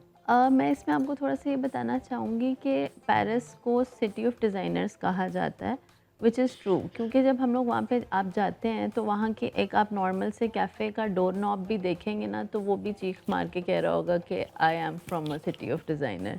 उसमें भी कोई ना कोई कार्विंग, कोई चीज़ ऐसी होगी। तो आई वुड से कि हमारा एशियन कंट्रीज़ का फैब्रिक, क्राफ्टमैनशिप, सब कुछ बहुत बेहतर है यूरोपियन से।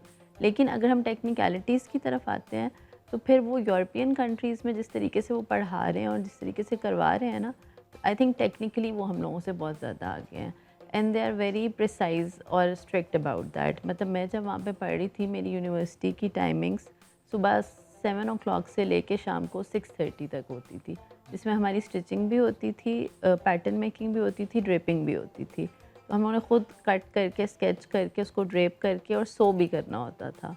और वहाँ पे यूनिवर्सिटी में ये स्ट्रिक्टनेस थी कि 6th फ्लोर पे अगर क्लास थी ना तो लिफ्ट यूज़ करना अलाउ नहीं था स्टूडेंट्स को।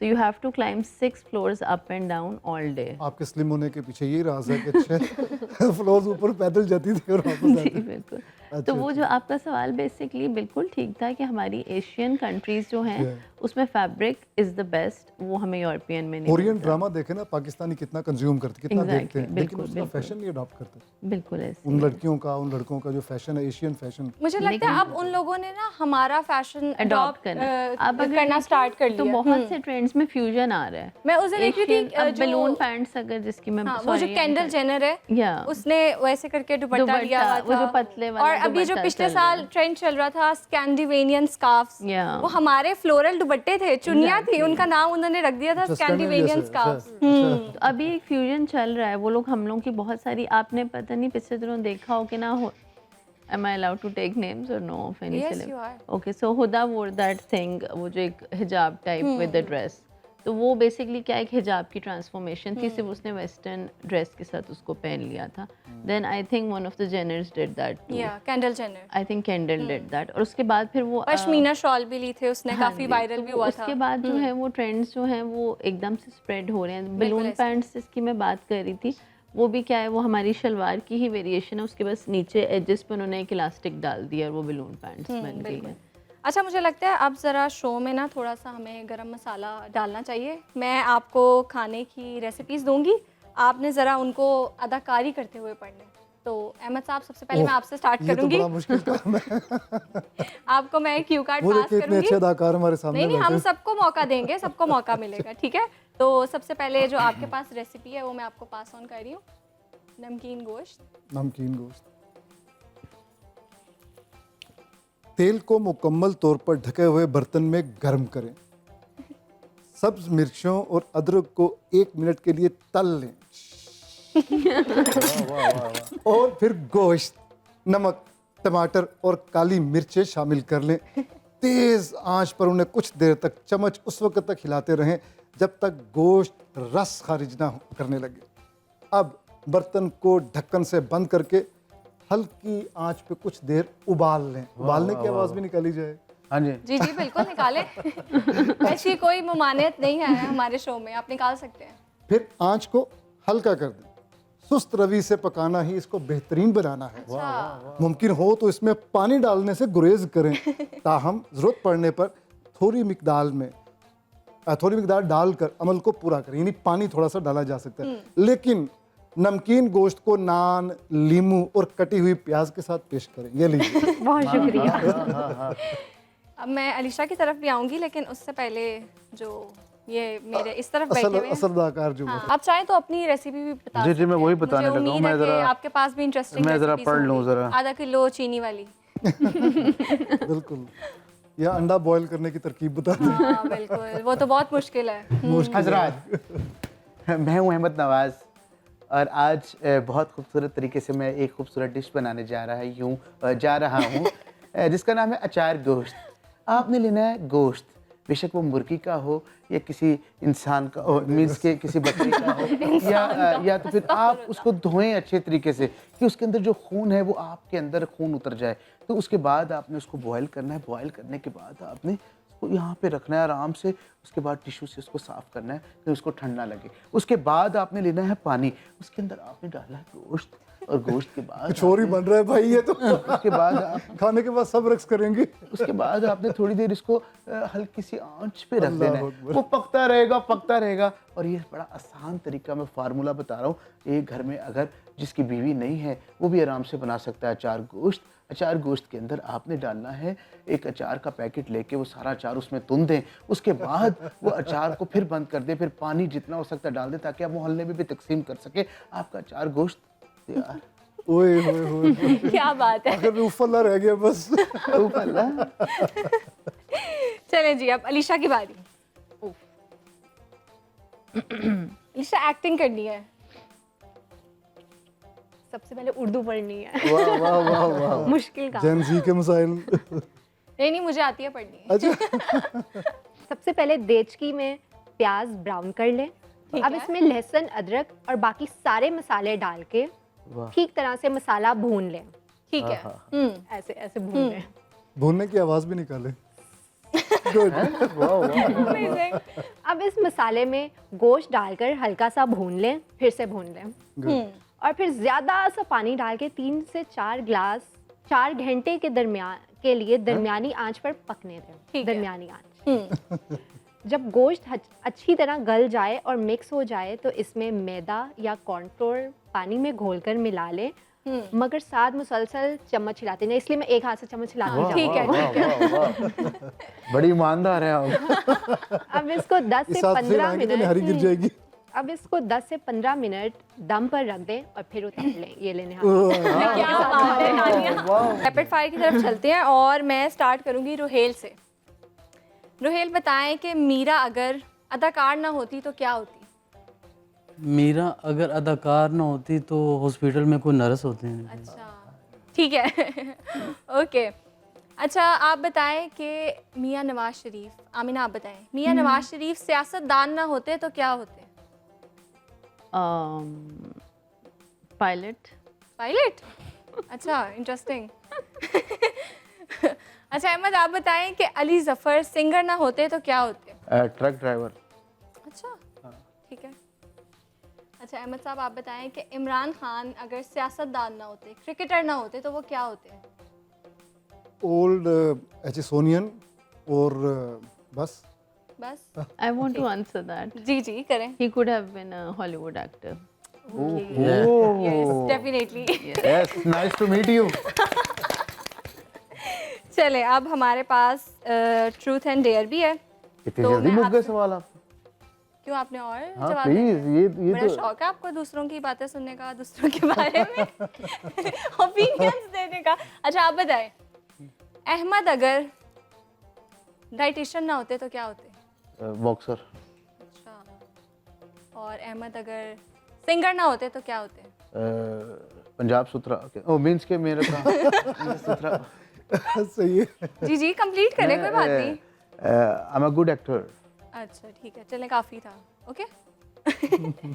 अच्छा अलीशा आप बताएं कि आपने अभी तक कितने नंबर्स ब्लॉक किए?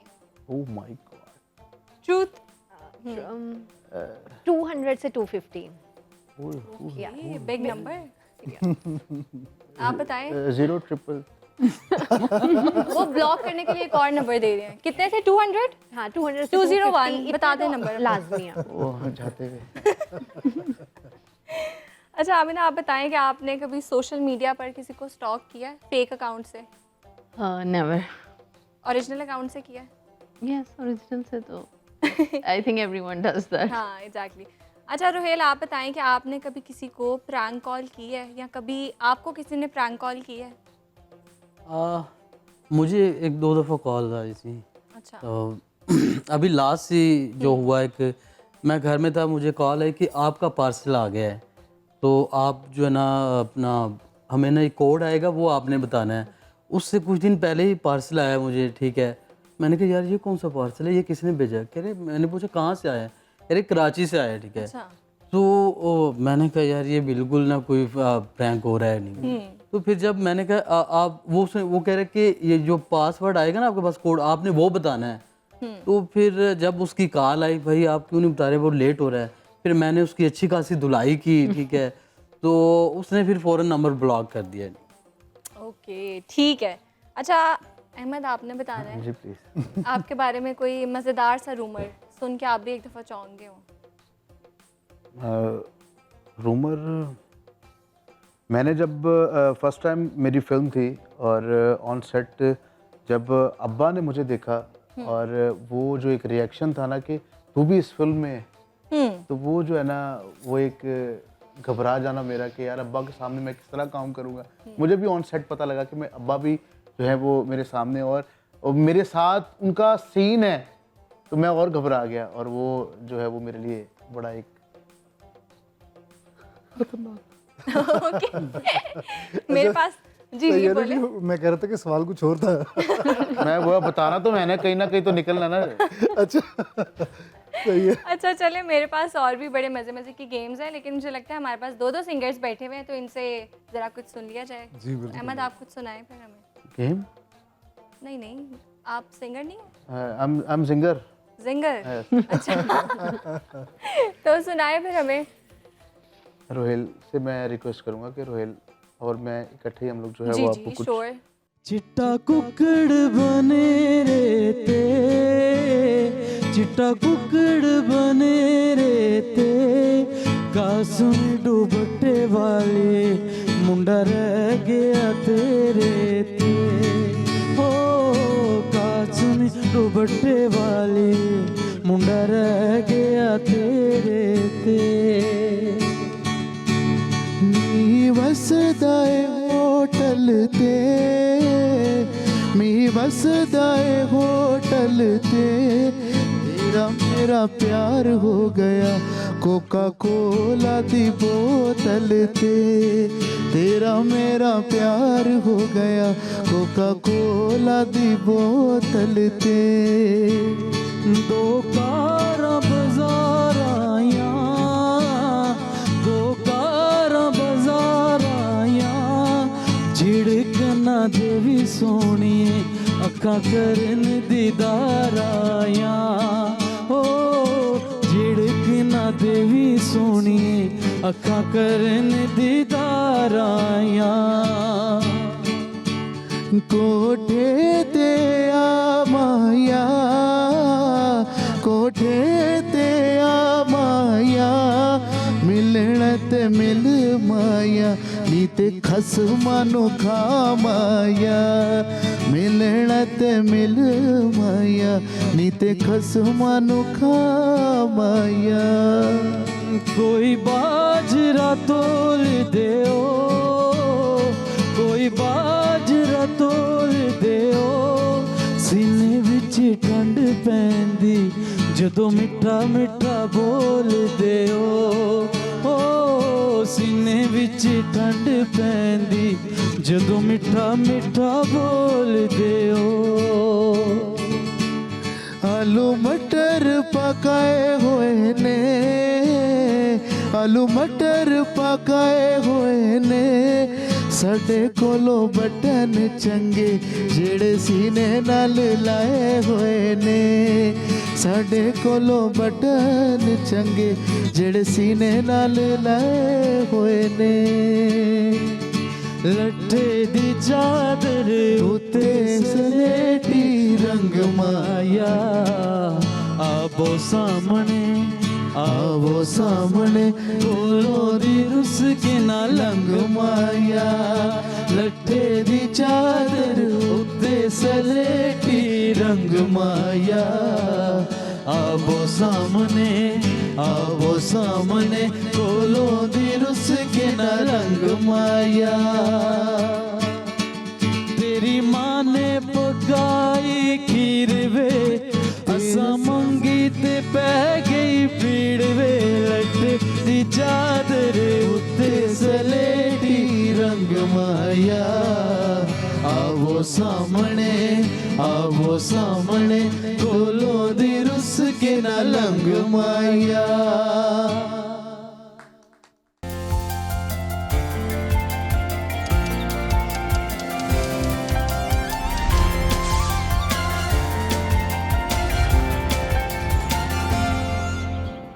ईद की मुनासबत से अहमद साहब आपसे स्टार्ट करूंगी।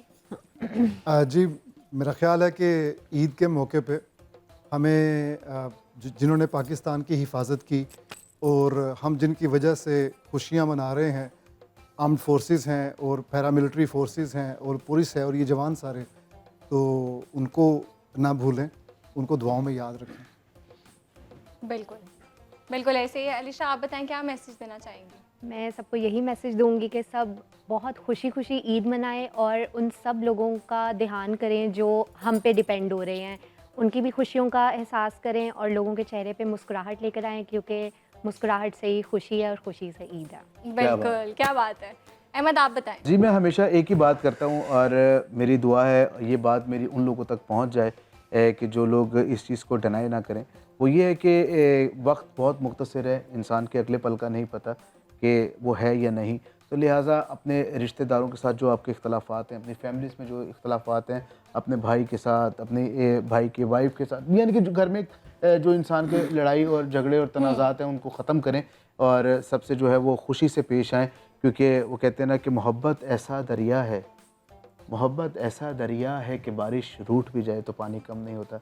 लिहाजा मोहब्बत का दामन कभी ना छोड़िए। बेशक, ब्यूटीफुल। आमिना आप बताएं। मैं कहूँगी कि इस ईद को अपनी फैमिली के साथ एक एक मोमेंट को एंजॉय करें और उसको चेरिश करें। आप एक एक लम्हा गुजारें और इस वक्त को जो है वो थाम के रखें। और उसके अलावा जो है करंट सिचुएशन जो चल रही है वॉर की, उसमें सबको अपनी दुआओं में याद रखें बिल्कुल ऐसे। कि अल्लाह ताला उनके लिए भी आसानी पैदा करे और रहम करे, और हम लोगों के ऊपर भी और हमारे मुल्क को भी अल्लाह ताला अपनी हिफाजत में रखे। आमीन। तो इन सब सेलिब्रेशंस के साथ उनको अपनी दुआओं में मत भूलें और आपस में भी प्यार बांटें और सबके लिए भी उसकी दुआ करें। बिल्कुल। रुहेल आप क्या कहना चाहेंगे? मैं ये कहना चाहता हूँ कि जो इस दफ़ा ईद है वो हमारे लिए खुशियाँ भी हैं लेकिन हमारे लिए गम भी है, क्योंकि हमारे बहुत सारे मुसलमान भाई जो इस वक्त मुश्किलात में हैं। तो मेरी यही दुआ है कि अल्लाह पाक जहाँ जहाँ हमारे मुसलमान भाई हैं, अल्लाह पाक उनको अपने हिफ्ज़ ईमान में रखे और उनकी हिफाजत करे। आमीन आमीन। बिल्कुल ऐसे ही है।